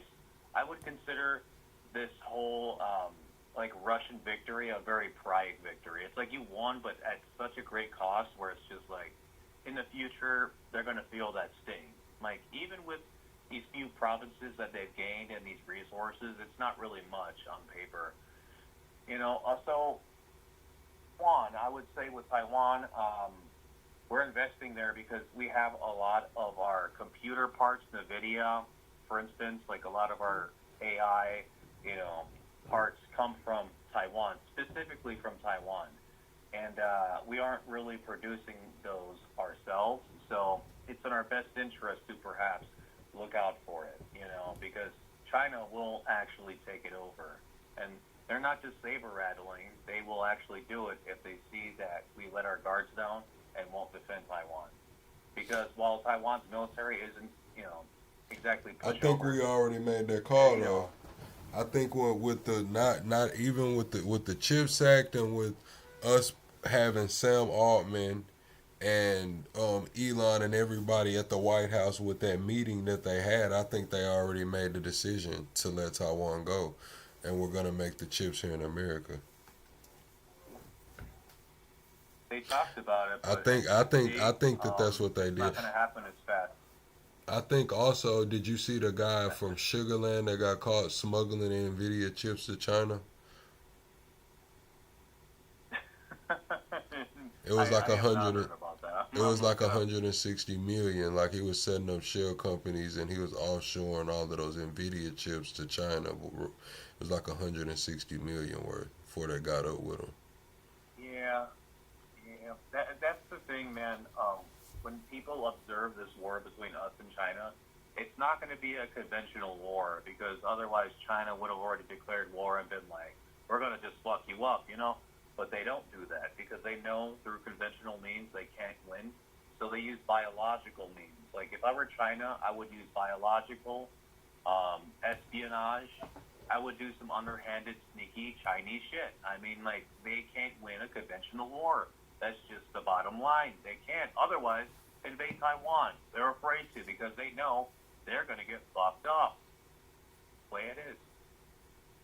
I could be wrong, but, I'm just observable to these truths, because why not? I think we're back in the. I think China is probably playing a longer game. They're pushing for energy dominance by 2030. I'm gonna say this one and then I'm gonna get to the next caller. They're pushing for energy dominance by 2030, and lately, Google, Elon, all of these people are talking about moving AI to space so it can have unlimited, power. So I'm gonna tell you this. I've been researching Neuralink for a long time, and this ties into China as well with the energy dominance. Once we are able to harness that power of the sun, if we get those satellites out there and we can transmit that data like they're talking about the laser from those satellites back to Earth. When Neuralink first came, Elon was saying the reason that we couldn't have it commercially available was like bandwidth and a few other things. Now that we have AI, with the unlimited power supply, I think the world is going to change heavily. So I think we're at another space race now for the first whoever's going to get those satellites out there, taking the energy from the sun and powering their AI. I'll say it like this too. AI is already changing the world as it is. Like, I know in India they're firing like these entire office buildings. Excuse me, guys. Indians, and they're replacing them with AI.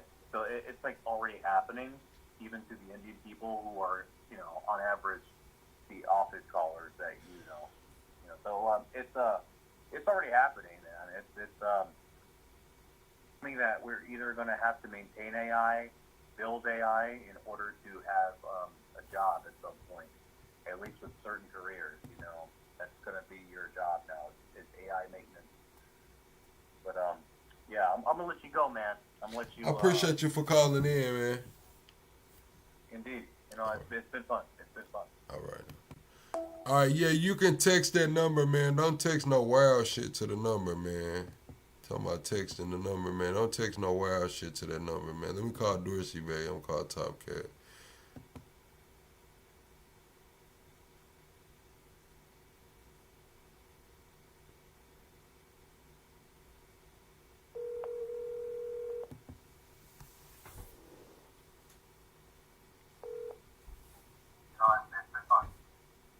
What up, plug? What it do? Not much, man. Just watching your show. As far as your previous caller, Israel and Egypt have always had close ties, especially once they did the peace accord. Jimmy Carter, right, with Anwar Sadat, and Egypt. In biblical terms, Egyptians and Jews are cousins. So there's a religious connection, and then there's a political connection. The Suez Canal is also another reason that Israel and Egypt has a connection, because Israel depends on the Suez Canal for its trade also. So when the caller says that, oh, well, Egypt and Israel are enemies, no, they're not enemies. They've never been enemies. After Jimmy Carter had them sign that peace accord, they became close allies. That's for the caller who called before. As far as Candace Owens, I mean, kind of feel her, but I don't, because her theory's got too many moving parts. She bringing up the Egyptian aircraft that was following Charlie Kirk's wife around for years. They said for years, so that means that's prior to Charlie Kirk's assassination. Then you also have, the connection with Charlie Kirk and the so-called Mossad. So then you have another one where it's like she's saying it's an inside job. I mean, there's so many leads, but they lead nowhere. That's the only thing. You know what I'm saying? And then Charlie Kirk's wife, she claiming that she contacted the FBI every time there's a lead that she wants them to follow. Well, I thought the guy who was with the tranny woman was the main suspect. They say they got the rifle. They say they got the culprit. So what more is there to investigate? They didn't go to any links like that for Lee Harvey Oswald, right? Sirhan, the Kennedys. So, I understand Charlie Kirk was a pop figure, political figure. He was just a guy who debated on campus with teenagers and had a little following. And, once he died, then he blew up, Everybody told me they love Charlie. But to be honest with you, I never heard of Charlie Kirk until he got, the bullet. I heard of him before. I heard of him before then. Like, it was because they had made they was talking about he was gonna be on South Park. They was talking about he was gonna be on South Park, and then I was seeing every time I saw Charlie Kirk, it was an ad. That's how I know that they was in that bag. Like it was an ad of one of his debates, and I would watch a little bit of it, and I knew that was Charlie Kirk but I didn't like know too much about him. I just knew like he was a political commentator and shit. He ran them ads. Right, but ain't that how they always happen? You don't get the fame till you get killed, right? You know what I'm saying? Ain't that what happened to rappers? They not really that hot, but then all of a sudden they get killed. Now they the top. They on top. You know what I'm saying? So, I mean, that's how it used to work. It don't work like that no more.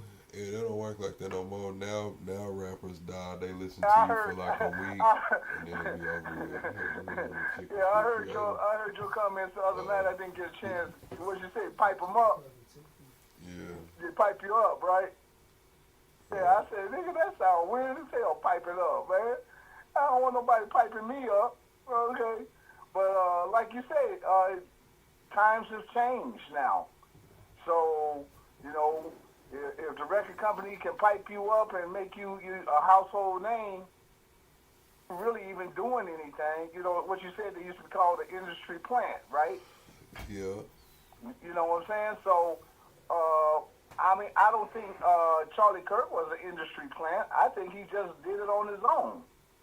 Charlie Kirk, hanging out doing the college circuit. That's the difference. It's a difference between being an industry plant and them flipping the switch on you. You know what I'm saying? Like, when you're an industry plant, that means you just, there's no track record of you putting in work. Charlie Kirk put in work. Like, we got so many debates you can go back and watch and places that he went and camped it. Like, you can go, there's track record of him putting in the work. So that's how you can't equate that to being an industry plant. Well, I understand, but, the college circuit is a very hot circuit. You know that, right? Right. Didn't nobody, look, check this out. Do you remember Gallagher? The guy who used to bust watermelons with a hammer? Only Gallagher I know is Frank and Liam and Debbie. Them the only Gallaghers I know is. Nah, we talking about the comedian. I'm talking about Shameless. I'm talking about the TV show busting watermelons on stage and stuff. No, I'm talking about Shameless. Carrot Top. You know who Carrot Top is, right? No. Do you remember Carrot Top? No. Tell me what you want. What about it? Okay, these were comedians that were never known until they got their little fan base with the college students. Then once they had their little fan base with the college students, they slowly but surely got recognized as being comedians, prop comedians and so forth. So the young people really set the trends. You understand where I'm coming from?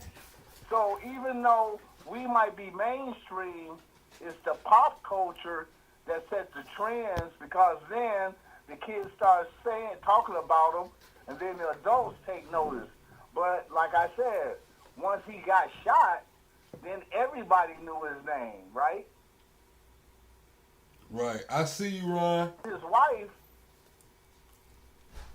Now with his wife, I don't think she knows how to run the company. Like you said, she's just a figurehead. She's just a person, she's a Ronald McDonald for the corporation. And without her, it wouldn't be no funds coming in. And nobody would give two dead flies about, what's the name of the company again? TCP, whatever it is. TC USA. Yeah, TC Pussa or something like that. Right? So nobody really gave a two. If it weren't for Charlie, they would have never had no real stars. I mean, then Candace went on her own, and I think what's up? I think Candace want to be the top dog. I think she wants to run the company because she keeps pushing it. She keeps pushing that the people on the inside were not loyal to Charlie. That's how she's putting it. I don't think the Candace want to run it. So, I mean, if they offer it to her, you think she'll turn it down? Yep. You think she would turn it down? Yes. Oh, okay, because I would think she would be saying, yeah, I'm doing this for Charlie. In memory of Charlie, he would want this. She gonna say that You y'all see where I'm not. coming from? She gonna say y'all not finna kill me too.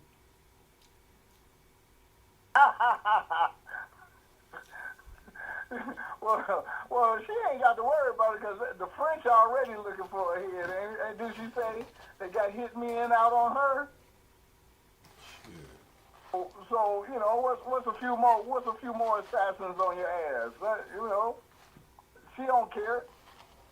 You know what I'm saying to you? As far as with the war with Venezuela, we know what it's about. It's about the oil. It ain't fooling nobody. Because they was on, remember Chavez, they didn't like Chavez because Chavez wanted to give that oil to the poor. We were going through that oil crisis back in 2005, 6, 7. He wanted to donate the oil to the cities, for especially the heating oil for the northern cities. And the United States blocked that. Because the oil companies didn't want it. Remember when gas was $5 a gallon? Even in Texas, you remember that? Yeah, I was in Arkansas. Okay, but it was like so the corporations have always wanted that oil. Always wanted them out the way because, like they said, Venezuela nationalized the oil production companies. Okay. Also, what they don't know is Venezuela has a heavy ties with the Arabs. Arabs was the one who gave them the technology and so forth. Reason I know of that is because a coworker that I was with, his name was Peter. He was from Venezuela, but he was also Arab. And I said, how you get to be in Venezuela, Caracas? How you get to be in Caracas? He said, because my father and so forth came to help them develop their oil companies. Man, Trump got it. Trump said drill, baby, drill, man. China got those refineries over there in Venezuela. They shipping that. They bypassing sanctions, man. Why can't they? Because they're bypassing sanctions. Check this out. The U.S. put sanctions on everybody, but who put sanctions on the U.S. for when they do war crimes? A lot of people. Okay, so when the U.S. was accused of war crime and they vetoed it through the UN and their veto power, that didn't mean it was right. It just means that the U.S. was covering its ass for the crimes it was doing against humanity. When they sit up here and talk about first it was supposed to be about drugs. Okay, I might have went with that drugs. But then all of a sudden you stop at oil tankers. Now you done went from one thing to the other thing. Hold on. Because you got That oil tanker had a warrant on it since 2022. Who was in? Warrant. Yeah. Issued by who? By the World Court? Yes, United States. So, United States don't make maritime law. United States is supposed to obey maritime law. They said that tanker was actively helping avoid sanctions, and it had a warrant on it, man, since 2022, allegedly. Okay, allegedly, right? Allegedly. This is the same State Department that told us that there was weapons of mass destruction. The U.S. had a court warrant to right? seize. The U.S. had a court warrant to seize both the ship and the oil. So so since 2022, right? It says the ship and its owner have been. 3 years. The ship and its owner have been sanctioned since 2022 for moving oil that funds Iran's Revolutionary Guards and Hezbollah. That particular ship today. So you mean to tell me they was hustling oil in order to sell so they could provide arms or financial aid to so-called terrorist groups? Is that what you're telling me? That's what it says. Say 2022 that they had sanctions on it since 2022. Okay, so in 2022, who was president? Biden. Okay, so why didn't Or the Biden auto make a pen. move on them then? He did. It was just sanctions. He didn't make a he put sanctions on them and put a warrant on it, but he didn't move because that's normally what happens. Is we put sanctions on these countries, they end up bowing out and not doing nothing, and you know they work a new deal.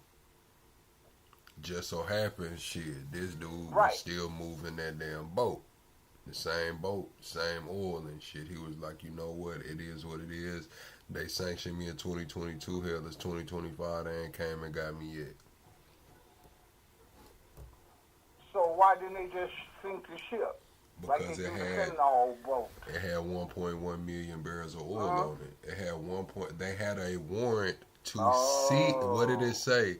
They had a warrant to seize the boat and what was on it. So it had 1.1 million barrels of oil, 65 million, and the boat was. Some of those oil tankers are worth 300 million. I don't know about this particular one, but they can get up to 300 million. Okay. So they weren't finna blow up. They weren't. Listen, this is another thing before you go ahead. They could have blew that up. That would have been a $365 million loss. Trump said he keeping the oil. Or they did. They said it took minutes. They said 2 helicopters dropped in. They dropped down. No shots was fired. Without incident, took hold of the vessel within minutes. $365 million. So where the money going to? Once this boat has been, confiscated and the oil, where the money going? I mean, shit, I don't know. Hell, don't really care. Exactly. So somebody finna get the money. Ain't nobody gonna probably whoever that many millions of barrels of oil, huh? Oh, it might go to our strategic reserves. I don't know. There's crude oil, so we might not be able to, whatever. I don't know. I know that when Biden was in office, y'all got to think, when he put those sanctions on that oil vessel, what was going on then? That was the lead up. 2022, 2023, 2024 was the election. So that was around midterms, right? 2022 was midterms, right? I'm asking. So, boom, 2022's midterms. What's going on? They trying to win midterms. Also, they wanted gas prices and everything to go down so they could win the presidency again too. So we started running through our strategic oil reserves. Our strategic oil reserves had hit like 50, 60-year lows around that time. That's around the time that the sanctions come out on this vessel. Okay. I mean, you giving me information, so then, I take it that on validity, that, what you're telling me is on the up and up, as far as you know. So, I was around that time. I remember when, y'all don't remember when Biden had our strategic oil reserves at 50-year lows? Trying to get the gas prices down. Y'all, you don't remember that? Like it happened real time. No, I don't remember, just like you don't remember shit, too. No, okay. I don't remember. Well, yeah, I don't remember shit because I wasn't born. Shit. I don't remember because I was high, so we even. Go ahead.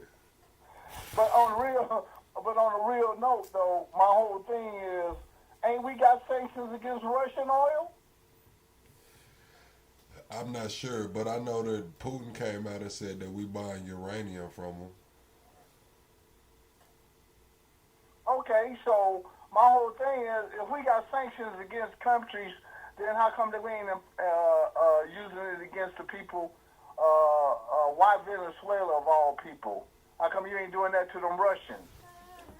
We ain't doing that to the Iranians. Because that's not part of the Monroe. That's not. Hold on. That's not part of the Monroe Doctrine. Remember, we gotta put it all in perspective. Trump just brought back Monroe Doctrine 2.0. Our new national security strategy is to only focus on the Western Hemisphere and outside influence in the Latin American countries specifically. And Europe is not supposed to have too much influence. But you know what the Monroe Doctrine was about the first time, right? Back in 1893, I believe. It was about getting Europe out of our business and it shit. wasn't 1893. It was 1827.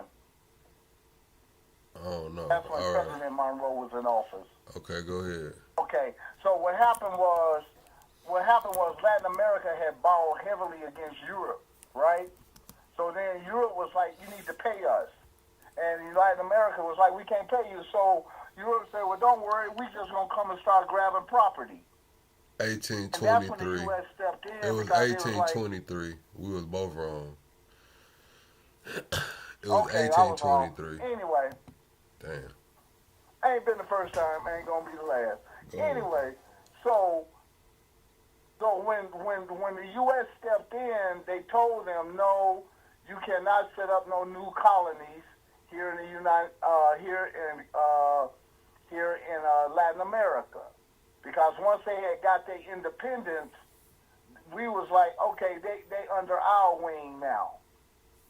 So the United States, rather than helping Latin America, they helped themselves to Latin America. That's why they set up them banana republics. You know, you've heard the term banana republic, right? Yeah, I done seen the stuff. Okay, and gunboat diplomacy, right? So the United States was strong-arming all those little Latin American countries to keep everybody out. Then they brought in the Monroe Doctrine in the 60s against Russia. Kennedy mentioned the Monroe Doctrine. Okay. Oh, that was supposed to be against Europe. It was not supposed to be used against Asia. Because at that time, Asia didn't have no trading, wasn't doing no trading with Latin America that often. So, you know, when you talk about the Monroe Doctrine is, first of all, who made the United States the big brother? Because then none of the Latin American countries asked for this protection. So when United States want to jump in other people's business, they just can arbitrarily just do that? Yes. Oh, you say yes, huh? I say hell no. International law. They're supposed to go before the UN and push their case before the World Court. Don't be making up no shit. Piracy. Man, listen, and actually, that's actually piracy. Man, Putin got an ICC warrant now. He can't go to 160 countries, man. You think these people care about that shit, man? But he brought his ass to America. Yeah, because that's not part of the ICC.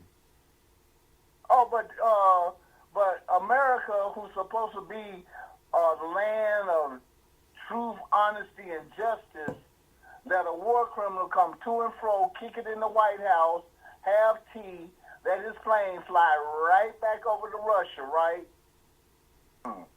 I smell being a hypocrite. Man, I can't follow with the U.S. It's full, let's just say the Trump administration. Man, they so full of shit and hypocrisy. The rest of the world, you want the rest of the world to follow international law, but you above international law. Bro, you act like this is new to the Trump administration, man. This shit has been going on. Check this out. It hasn't been so blatant I mean, yeah, they do it, but they You do know it why like low it's so key. blatant now? It's so blatant now because the world has changed. We got social media, interest media now. We got they can't hide it. You know what I'm saying? Before they could hide it, we had to cut on the TV for the 5 o'clock news or whatever. Now, shit, you getting real time updates, boots on the ground over there on X or whatever. They can't hide it. They can hide it. They can. I'm not gonna say they can't hide it, but something of scale this big can't be hidden, not some large scale. Yeah, but see, Congress is now starting to ask questions. Even the Republicans is starting, because remember, they said that Pete Hegseth told the people to kill the survivors, to do a second strike on the boat when the boat was already crippled. Yeah, if the Dems get power back, they're gonna take his ass to court, man. That's Yeah, well, all I'm about. hoping the Dems do. Man, Hegseth ass is Bullshit. Hegseth ass in the I'm not a same boat. Democrat. You remember, I'm an independent. But, hey, somebody need to put somebody in check, because shit is just getting too. I'm a U.S. Marine and I love the Constitution and all that shit. But shit getting out too far out of whack. Now, I was cool with Trump when he was talking about, deporting immigrants and all that. But I ain't telling him to go out there and start more wars with people. Shit. Right. Yeah, now what's going to happen is you're going to get into it with Venezuela ass, then you're going to have more refugees coming to America trying to get away. And see, that's the whole thing. And you heard what happened to the Vietnamese, right? No. Talking about sending their ass back home. No, he not. Yes, he is, bro.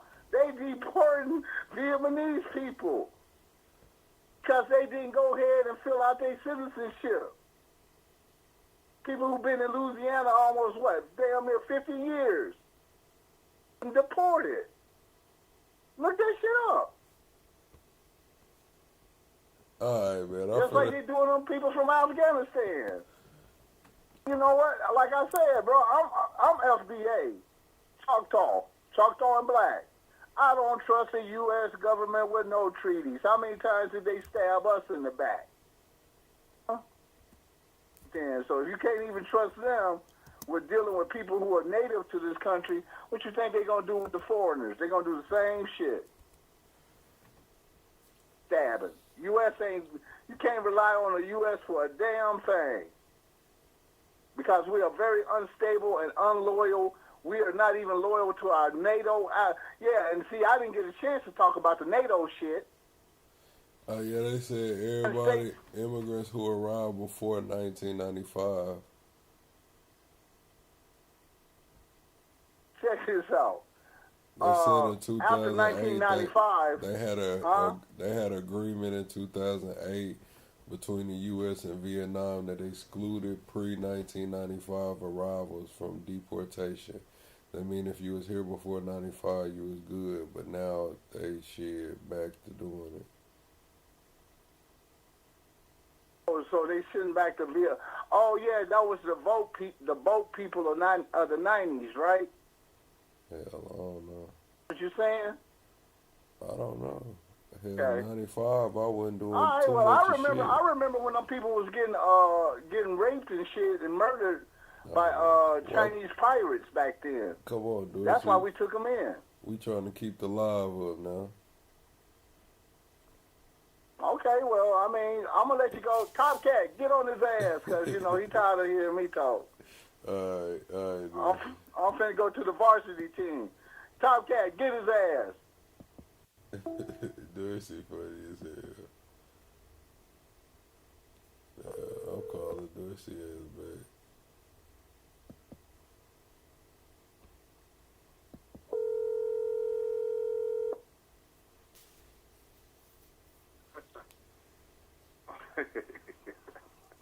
Hello?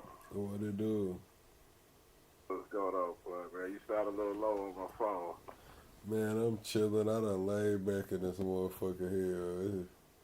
That's what it is. Dorsey, I must be a little bit behind. All I heard was, Tomcat get on his ass, and the phone rang. Yeah, I hung up on Dorsey because Dorsey got the Yeah, I didn't really tripping. get the first part of what was going on, but Dorsey was cooking on a couple things. Like, yeah, you're a little younger, but I knew what he was talking about when he was saying they got over here. There was some bad things happening to them people, and we took them in, and and now they didn't switched up. Like, you didn't have enough time here. I guess take your ass back home. Yeah, they saying, yeah, how are they switching up on the pre-1995 people, man? That's crazy. Yeah, well, that's everybody. I mean, some of these people that they deporting right now, they act like the Hispanics should have a different thing. You've been hearing about the Somali people, right? Like how they doing now. Yeah. Yeah, but then all of a sudden, some got to pop on the internet about some girl, a Somali dude telling some little white chick off, and then her saying the wrong words. All of a sudden, some bad propaganda got to come up about Somali people as soon as they start getting ready to kick them out. That shit is crazy. Yeah. That was wild to me. I was like, oh, all of a sudden. I seen the one Somali dude saying that they not black. You seen that? Yeah, they don't consider themselves black. And all of Northern Africa, all them people that's in those certain places don't consider themselves black.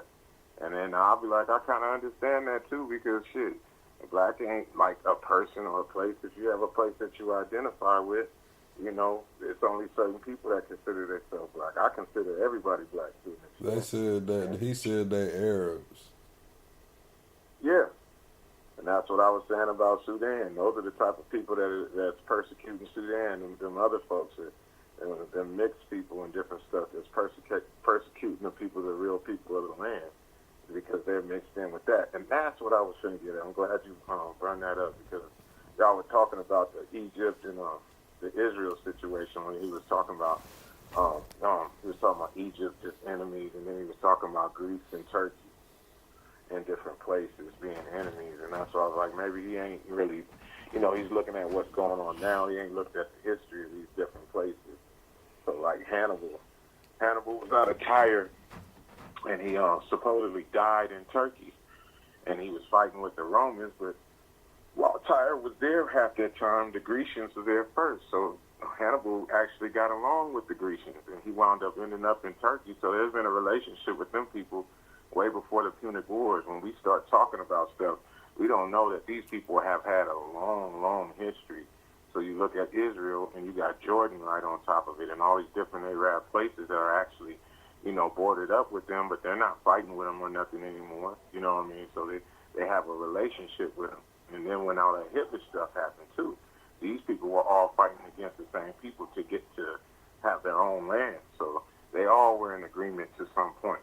But the one person that called them all out that the world's propaganda went against was Idi Amin. Idi Amin called Israel out.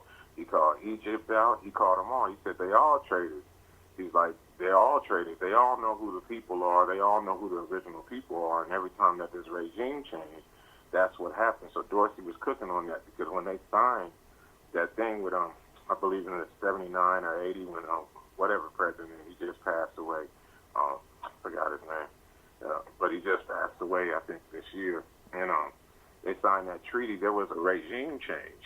So those Egyptians that were there weren't the same Egyptians that were there. There's been a takeover of Egypt the whole time. So there was I'll call them, it's stupid as hell to me, but I call them Afro-Egyptians. So over this time, since 1980 to now, you see them Egyptians, how they did Kevin Hart, like, oh, there wasn't no people there. There ain't no black people here. Well, before 1979, they would have said, of course there's black people here. Black people are Egyptians. But in that 30, 40 years, it's changed. And now they don't want to identify with that. And that's the same thing that's going on with Sudan. Sudan, if they kill off all these people and genocide all those people in southern Sudan, they're going to say that Sudan has always been Arab, when it wasn't Arab at all. It's some weird stuff going on politically like that. But on that tanker plug, where did they seize that tanker at? I think they said Right outside Venezuela, within 50 miles, I think. So, so they are, and everybody don't get it. They are doing it. Everything that the U.S. is doing, they're doing in international waters. So this is piracy. This is 100% piracy. So any nation could do that. It's just the U.S. has the point of saying we can do it, and ain't nobody gonna come out here and mess with us doing it. If any other nation had that power, they can go out there and claim the same thing. But this So is a yeah, three-year-old. They're saying that this is a 3-year-old warrant they served. oh yeah, the warrant can be old, but why didn't they go into Venezuela and do it? Because they're going into international waters. I don't have to have recourse unless somebody is putting a declaration of war amongst two nations, and we're fighting in international waters. If there's no declaration, this is piracy. The same as those boats being blown up. That's piracy. They're saying we said we ain't gonna. It's really some gangbang bullying shit. Like you can't. Who are you to say that? Even if I have drugs or whatever, these are international waters. Who are you to say that you can just blow me up? Well, the United States put a declaration. Oh, we have a warrant out. Well, who said that warrant was valid? We did, because we got bigger guns than y'all. So it's valid. It's really some punk shit. You know what I'm saying? Like we just punking everybody. And then when you look at there was a movie with Harrison Ford, man. I'm trying to remember it, where he sent these people down into the South, and it was supposed to be a covert mission. And he had to go get them out because they got stuck in, this drug war type situation. And this was in like the 80s or 90s or whatever. I'm trying to remember. I just had the name of the movie in my head. But I advise everybody to check it out. It's a Harrison Ford movie. And that's what's kind of going on again. These things that we're looking at right now, like you said, they weren't publicized as much back then because we didn't have the people on the ground to be able to film exactly what's going on, and people happened to answer for it. But there was this point where when the cartels and different things were doing different things, we were sending people down there and confiscating drugs and using drugs all the way back into the 70s with the Bush, with Bush being vice president with Reagan. We've been doing all this. Where do y'all think all this crack and all this different stuff? If our own government put crack on the streets, where do y'all think we got it from? They were confiscating these drugs and putting them into the neighborhoods in the United States to try to control population growth and control education and disambiguate the whole, the whole urban sector. So he was cooking on that point. So they're doing it again, but this time it's oil, and they're using this fentanyl thing as a crossover for it. You know what I'm saying? They're using that as a blanket, but they had to pull the blanket off for this. You can't take that big boat and just say anything. 300 million for the worth of that, and then however much for the boat itself. That's a hell of a confiscation.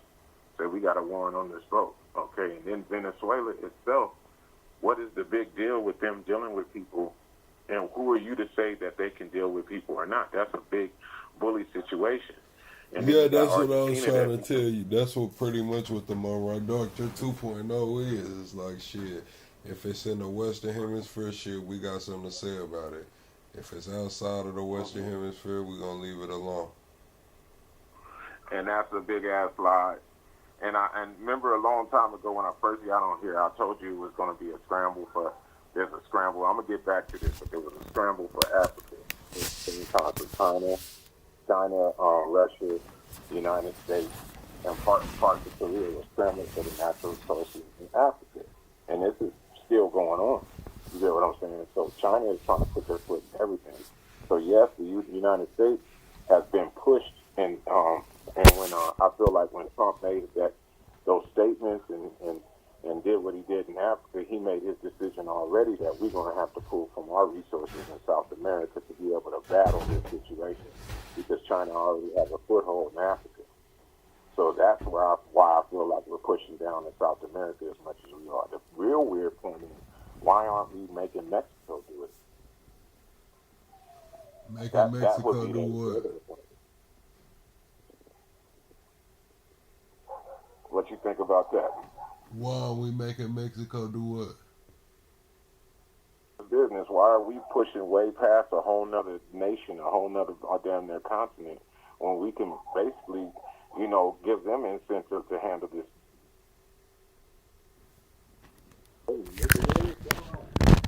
You said because we're in the water, we're outside in the international, we're outside of Venezuela's coast. We got all of our ships out there. So I just don't understand why we would send Mexico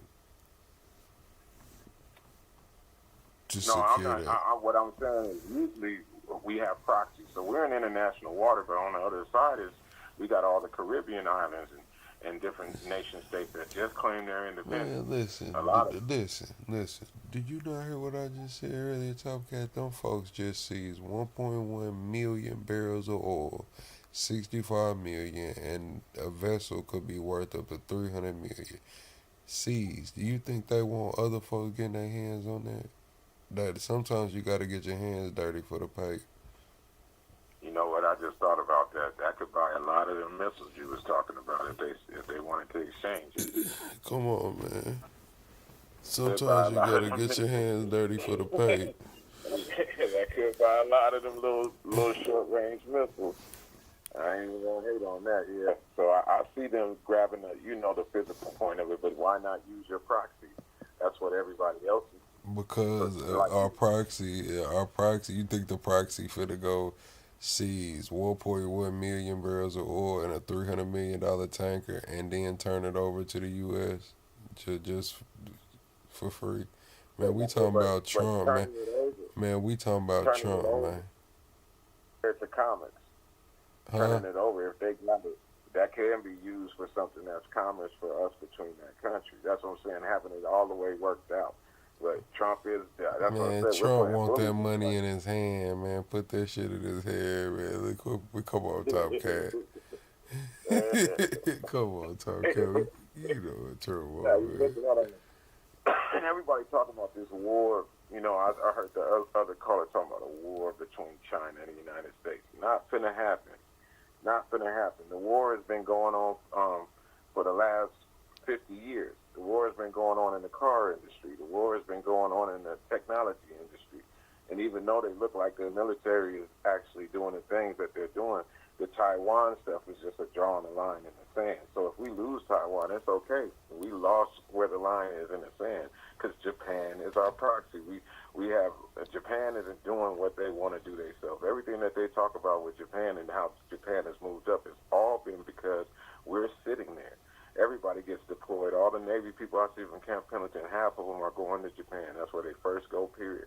So we have a big, humongous presence in Japan. We said that we're never going to let Japan get back to where they was. So when they're a proxy of ours too, then Australia is sitting right there. So Taiwan is just a line in the sand. And that's why I feel like we're putting money into Ukraine to keep Russia busy, because the only way that any of those places can get militarily right or have strategic positions for Russia to supply them with oil and supply them with, basically the soldiers and the technology and the wherewithal. So as long as Russia is busy, we can do these fights. But if Russia's not busy, we can't sit up here and have these problems with Venezuela. So everybody's talking about why is this going on, and then people say, "Ooh, we're going to give them." I think that was you or someone. We're going to give them this place or that place. They're not giving them nothing. That is basically it's still a civil war. All them people are the same people, and everybody keeps saying, "Oh, it's this, all that." Why is Russia taking so many losses? Because they're still trying to push their might. During the World War II, nobody lost more people than Russia. Nobody, when it comes to war, that's why I always call them, I'm a professional Russian, because the Russians, they're professional warriors. The death to them is part of the game. So they don't feel like they've been in a conflict unless they lose damn near 1 million people. That's how they rock. We will commit the most to it. We are the professionals. We give the most. That's why we still have our nation, and that's why people can say that communism doesn't work. Well, if it doesn't work, how the hell is Russia still there? Because of that same pride that they have, because they put a lot of blood, they lose a lot of blood over every conflict that they're in. So keeping them busy is a big thing, because you don't really want to fight with Russia, because they will truly fight to the end, just like Hitler did. So we got to keep them busy to be able to take over this Western Hemisphere. And we already pretty much got our hands on it. Venezuela being, I think, the largest area with the most resources in the top of that continent, on that part of that continent, is something that we have to basically get them under our wing again. So it's all about regime change. The same thing we do in the Middle East. So right now we're pushing Venezuela for regime change because we know that the younger groups and the younger people in Venezuela want to do what Americans are doing. So we're just trying to push out the old, come in with the new, and take over and make different embargoes and different things where we can have money moving backwards and forth, and Venezuela depends on us. So that's how I see it. You know, yeah, we need to control the Western Hemisphere because other people are leaning towards different things. China, it's hard not to lean towards China because they have so many great things. I mean, just think of how Japanimation and gaming have taken over the world. Does America really have but music when it comes to influence? Mm-hmm. I mean, really, when it comes to influence, I mean, Korea even took over boy bands out there. You know, they say that they're the strictest people, you know, damn near strictest nation, but they got their dyed hair and up there singing and shit, looking crazy and all, lips, and they got lip gloss on and shit. They know how to use the influence. They know, they see things, and then they propagandize America. And we're supposed to be the land of the free and the home of the brave and all that. So, yeah, that was just that point. But we can get on this Candace stuff, too. I mean, before I hop off of here, because I don't want to keep you up on this shit. So we can hop on this Candace shit. You know what I mean? Go ahead. Candace and Erica, or whatever they name, these brides, I think it's all a shit show. You know what I mean? But on the other part that we was talking about, I do think Candace wants that position. I don't think she wants it under the head that it was, but I do think she knows she's next up. And she knows that she's the most influential. And I think that there would have never been a Charlie Kirk to the person he wound up being without a Candace. How about you? I believe that, I don't know. Ask the question again.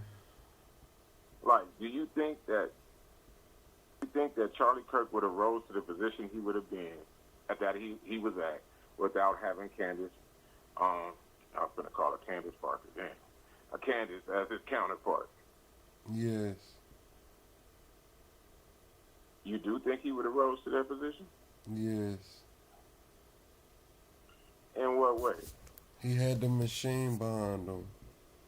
With Candace, without Candace, he had the machine behind him. Was Candace intricate in helping it? Yes, she was. But to say he wouldn't have been shit without her is crazy. Especially when you're talking about an organization that's getting $150 million poured into him before his death, 140 after his death. I mean, that's just kind of crazy to say it wouldn't have worked without him. I seen him through an ad. I didn't even know he had ties to Candace Owens. When my first run into Charlie Kirk was ads. So that's where you get the money, the big money. He's running ads to an hour-long damn debate. Those ads, you click on the ads. Yes, he spent ad money, but you click on it, then you get there. And now you watching an hour long and you get some more damn ads. Now he's making money because you done sat there and watched them motherfucker for an hour. On top of that, he's bringing in donations. He's signing up people to the party and shit. So I feel like he had it. He had the establishment behind him. Like Charlie Kirk was supposed. They say the GOP died with him.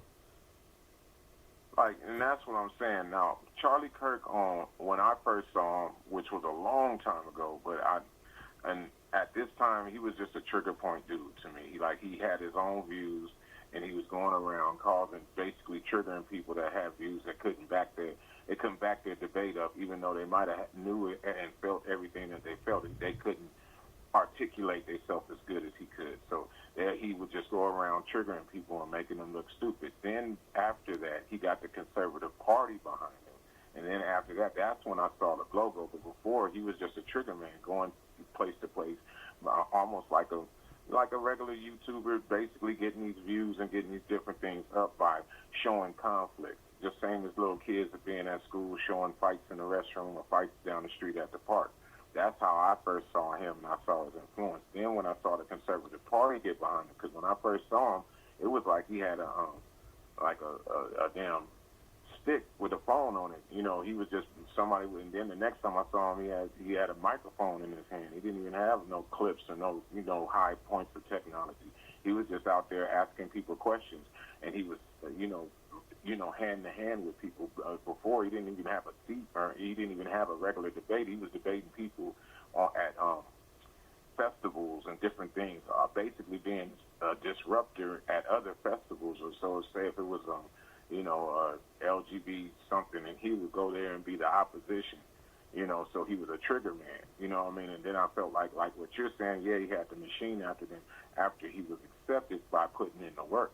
But when he was putting in that work and first came up, him and Candace were already getting on. That's what I was going to ask you too. Do you think that Candace knew him before his wife? Yeah, they said he did, didn't they? So what she's saying, just on the point of being intimate with him, compared to where Candace should be sitting with him when it comes to the same machine, it's got to be hard for her to even hear her saying anything when she looks like a Vanna White to her.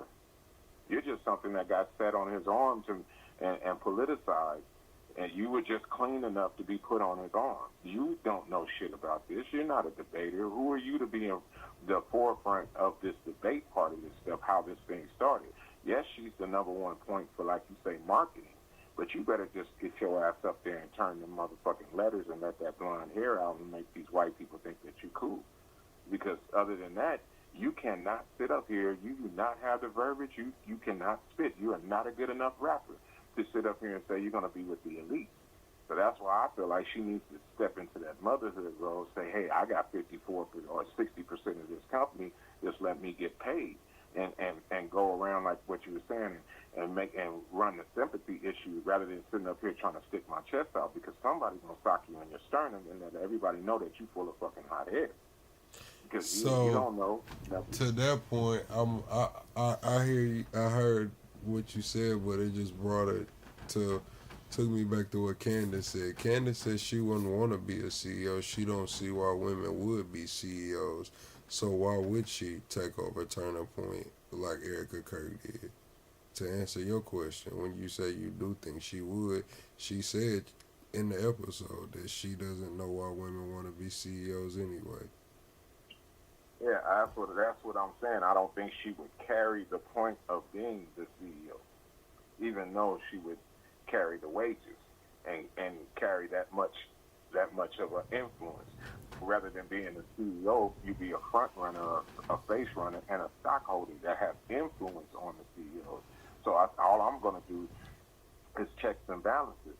I'm not going to sit up here. I'm going to have my people checking on what the hell's going on, and I'm going to be the front runner. So yes, that's like a behind-the-door CEO, but I'm not going to sit in those positions.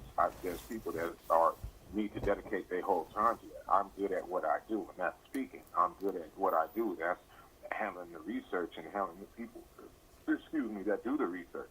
But I'm not going to be that. I don't want to be in the CEO form to the point where I'm dictating different things, and I can't do my job the best that I can do it to keep this platform running. And plus, I don't think she wants it to run under the same name that it is. Now, if she can get it and change it over and still have the same platform, then I think she would. But running under this platform, I don't think she would want to be a CEO of this platform or like be that position in this platform, because it's skewed.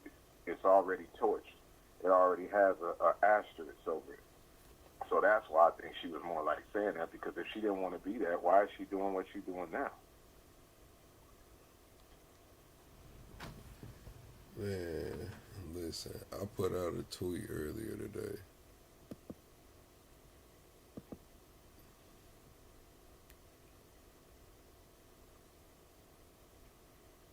Yeah, you fucked me up, like, gonna show that damn all-you-can-eat place. I went to all-you-can-eat 2 days ago. I've been fucked up ever since, man. Oh. Then they got doing steak, too. Yeah, I put out a tweet today because it's about capitalizing on moments. Candace built her core audience. She already had it. She stayed consistent, and she's capitalizing on moments. That's what she's doing right now. She's just doing it better than a lot of people.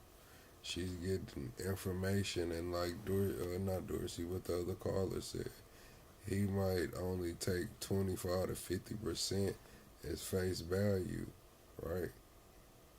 Candace is saying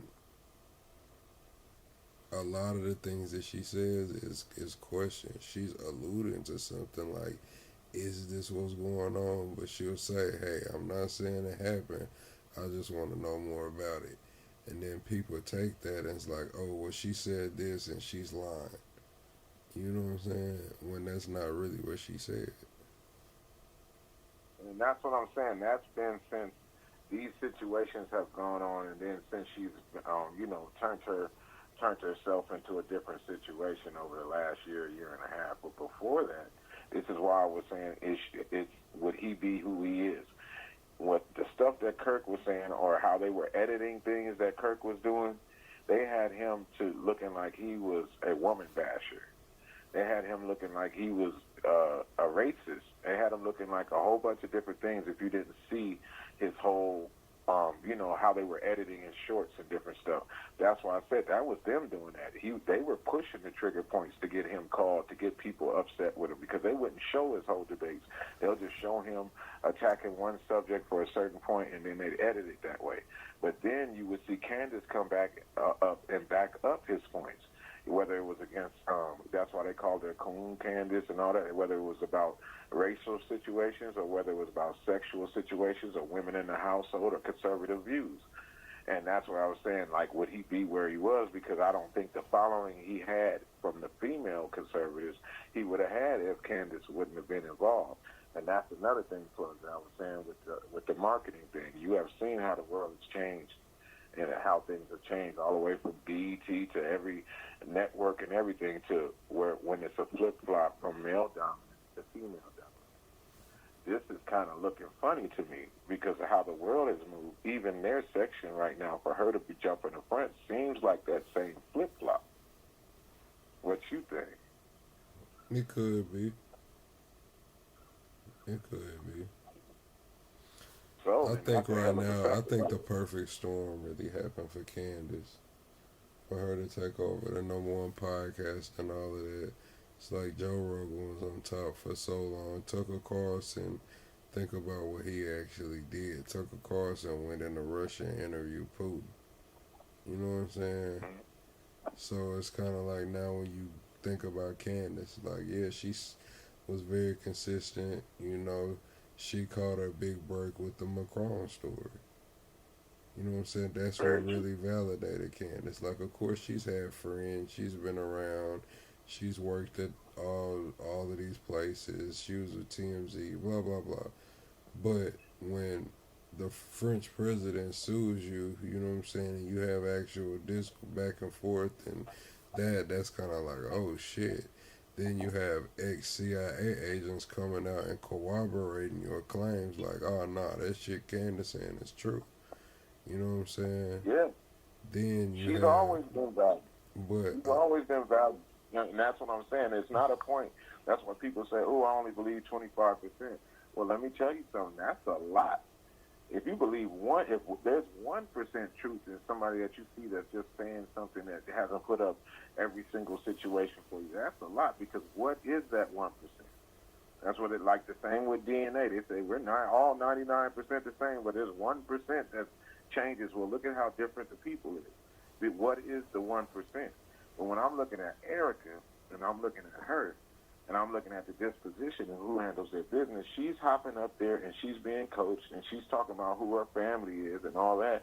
But from what I'm hearing, like what you told me, he knew Candace before he knew her. That's more her family than yours. So if she's talking about her own family and you're sitting up there, nobody talks about my family and this and that, you're just the front runner. You look like the fool. You look like you're trying to tell somebody about a family when you're speaking to one of the grandmothers and you ain't nothing but a niece. You ain't even been around enough to know the things that they've done, how many scandalous things they pulled, how many little gimmicks they put forth. to get him and get her where they're at right now. And that's what I'm saying. I believe that Candace is smart enough not to say certain things that she knows where Erica might not know nothing about it. You know what I'm saying? She might not know none of the things that they've done and how they got to the point of being as popular as they are. So that's why I say sit back, turn your ass in Vanna White, make sure that your stocks in your company is right, collect your damn money, and shut the fuck up before somebody tears your ass up, because you cannot sit up there with that girl and go word for word with her. All you're going to tell her is, I love him, and then on that video, who in the hell, how do you record whispers? I love you. I miss you. God bless you. No, I don't expect to hear none of that shit if somebody just recorded you. Damn, you had a little ass mic on your mouth while you were saying that? The hell is going on? That's why I really looked at that. I was like, now that's some weird ass shit. Who in the fuck will put a mic next to a goddamn casket to hear what the person is saying to somebody on their last things that they're saying to that physical flesh? And that's weird. So I felt Candace on that. Like, that's some weird ass shit. Even if they just filmed you laying there and saying what you're saying, okay, that's just showing us, the love and showing us the situation of somebody going home. What do we need to hear your words for? You know what I'm saying? Who the hell, bless you, he's already there. What are you talking about? That's what I'm saying. The whole thing just seemed kind of shitty to me. And that's why I said I see where she's going, and I feel like Candace is still holding her own in the point of not just tearing her ass up. She could just tear her like, you are a frontin' ass bitch. She could just say, let it just come on out like, you're a frontin' ass bitch. You know that? Because it's a weird situation for you to be sitting up there recording whispers. Like, this motherfucker sound like Slytherin on this motherfucker. Like, this, what the hell is this? You casting spells? Who the fuck records shit like that? That's a very personal thing to do. I love you. This Harry Potter motherfucker, what the fuck is going on? You know what I'm saying? That was just weird to me. I'm sorry. I don't really do those type of things anyway, but I was just looking like, this is some weird shit going on. Who in the hell does that for the whole world to see? You know what I'm saying? Shoot the guns in there, pow, pow, and put a motherfucker in his shit if you feel like he a soldier and he did what he was supposed to do for the Most High or for his conservative fans or whatever, not a conservative party. But instead, you over there, I love you and I miss you, sit us house, and shit. Who the fuck does that? You gonna put a bullet in there too and put his gangster rag on his forehead? This shit is weird. Like, what the fuck is going on? You didn't get that time in the viewing to do that, and you go in the viewing and do that? Why are you doing it like that? Like, it's real weird. I ain't never seen some shit like that. If that's what white funerals are like, I've been to a lot of them. They don't do that shit either. That's a different type of white funeral or something. Because I ain't never seen no shit like that. That shit was crazy. Damn. That was some wild shit. Hell yeah, TANKER, we finna get up out of here though, man. I done fell asleep in this motherfucker. Okay, one more thing. Let me hit you with the massage thing before I get off of here. Go ahead. So the massage, bro, this is all I'm going to end it here, man. That massage situation, man. Yes, if you look up, they're supposed to be the best in the world at espionage and all these different things. So when they're talking about Egypt and all these different places and Mossad being involved, they have been doing this shit forever. We don't know exactly who's done what or who is involved in what. We don't even know, because of dual citizenship, how many of the people that's here are in the Mossad. All of them had to serve in the military to be a part of Israel to have dual citizenship. So they're part of all this shit. We don't know what the hell's going on. And then Utah, for it to be the position that it's supposed to be, they have the largest DNA sample collection in the world and had it before DNA was even what it's supposed to be. They've been collecting DNA before they even knew how to read it. And then you go to Israel, and they won't even let you test DNA. And that happens to be the place where Charlie Kirk gets his ass popped at. Very, very weird. So I feel like what he was saying, we don't know what's going on. You never know what's going on with the Mossad, the CIA, or the FBI. And my black ass, looking at my history of what happened to my ancestors and why the FBI was created and the CIA was created and what they have done, there is no reason for all of us to sit up here and say that there's a trust point of the CIA or FBI. All we can do is hope that they're moving in our interest. They all are snakes, and that's what the hell they were made to be. And I'm going to go ahead and get boxed up on that, man. You 100 plug, do your shit.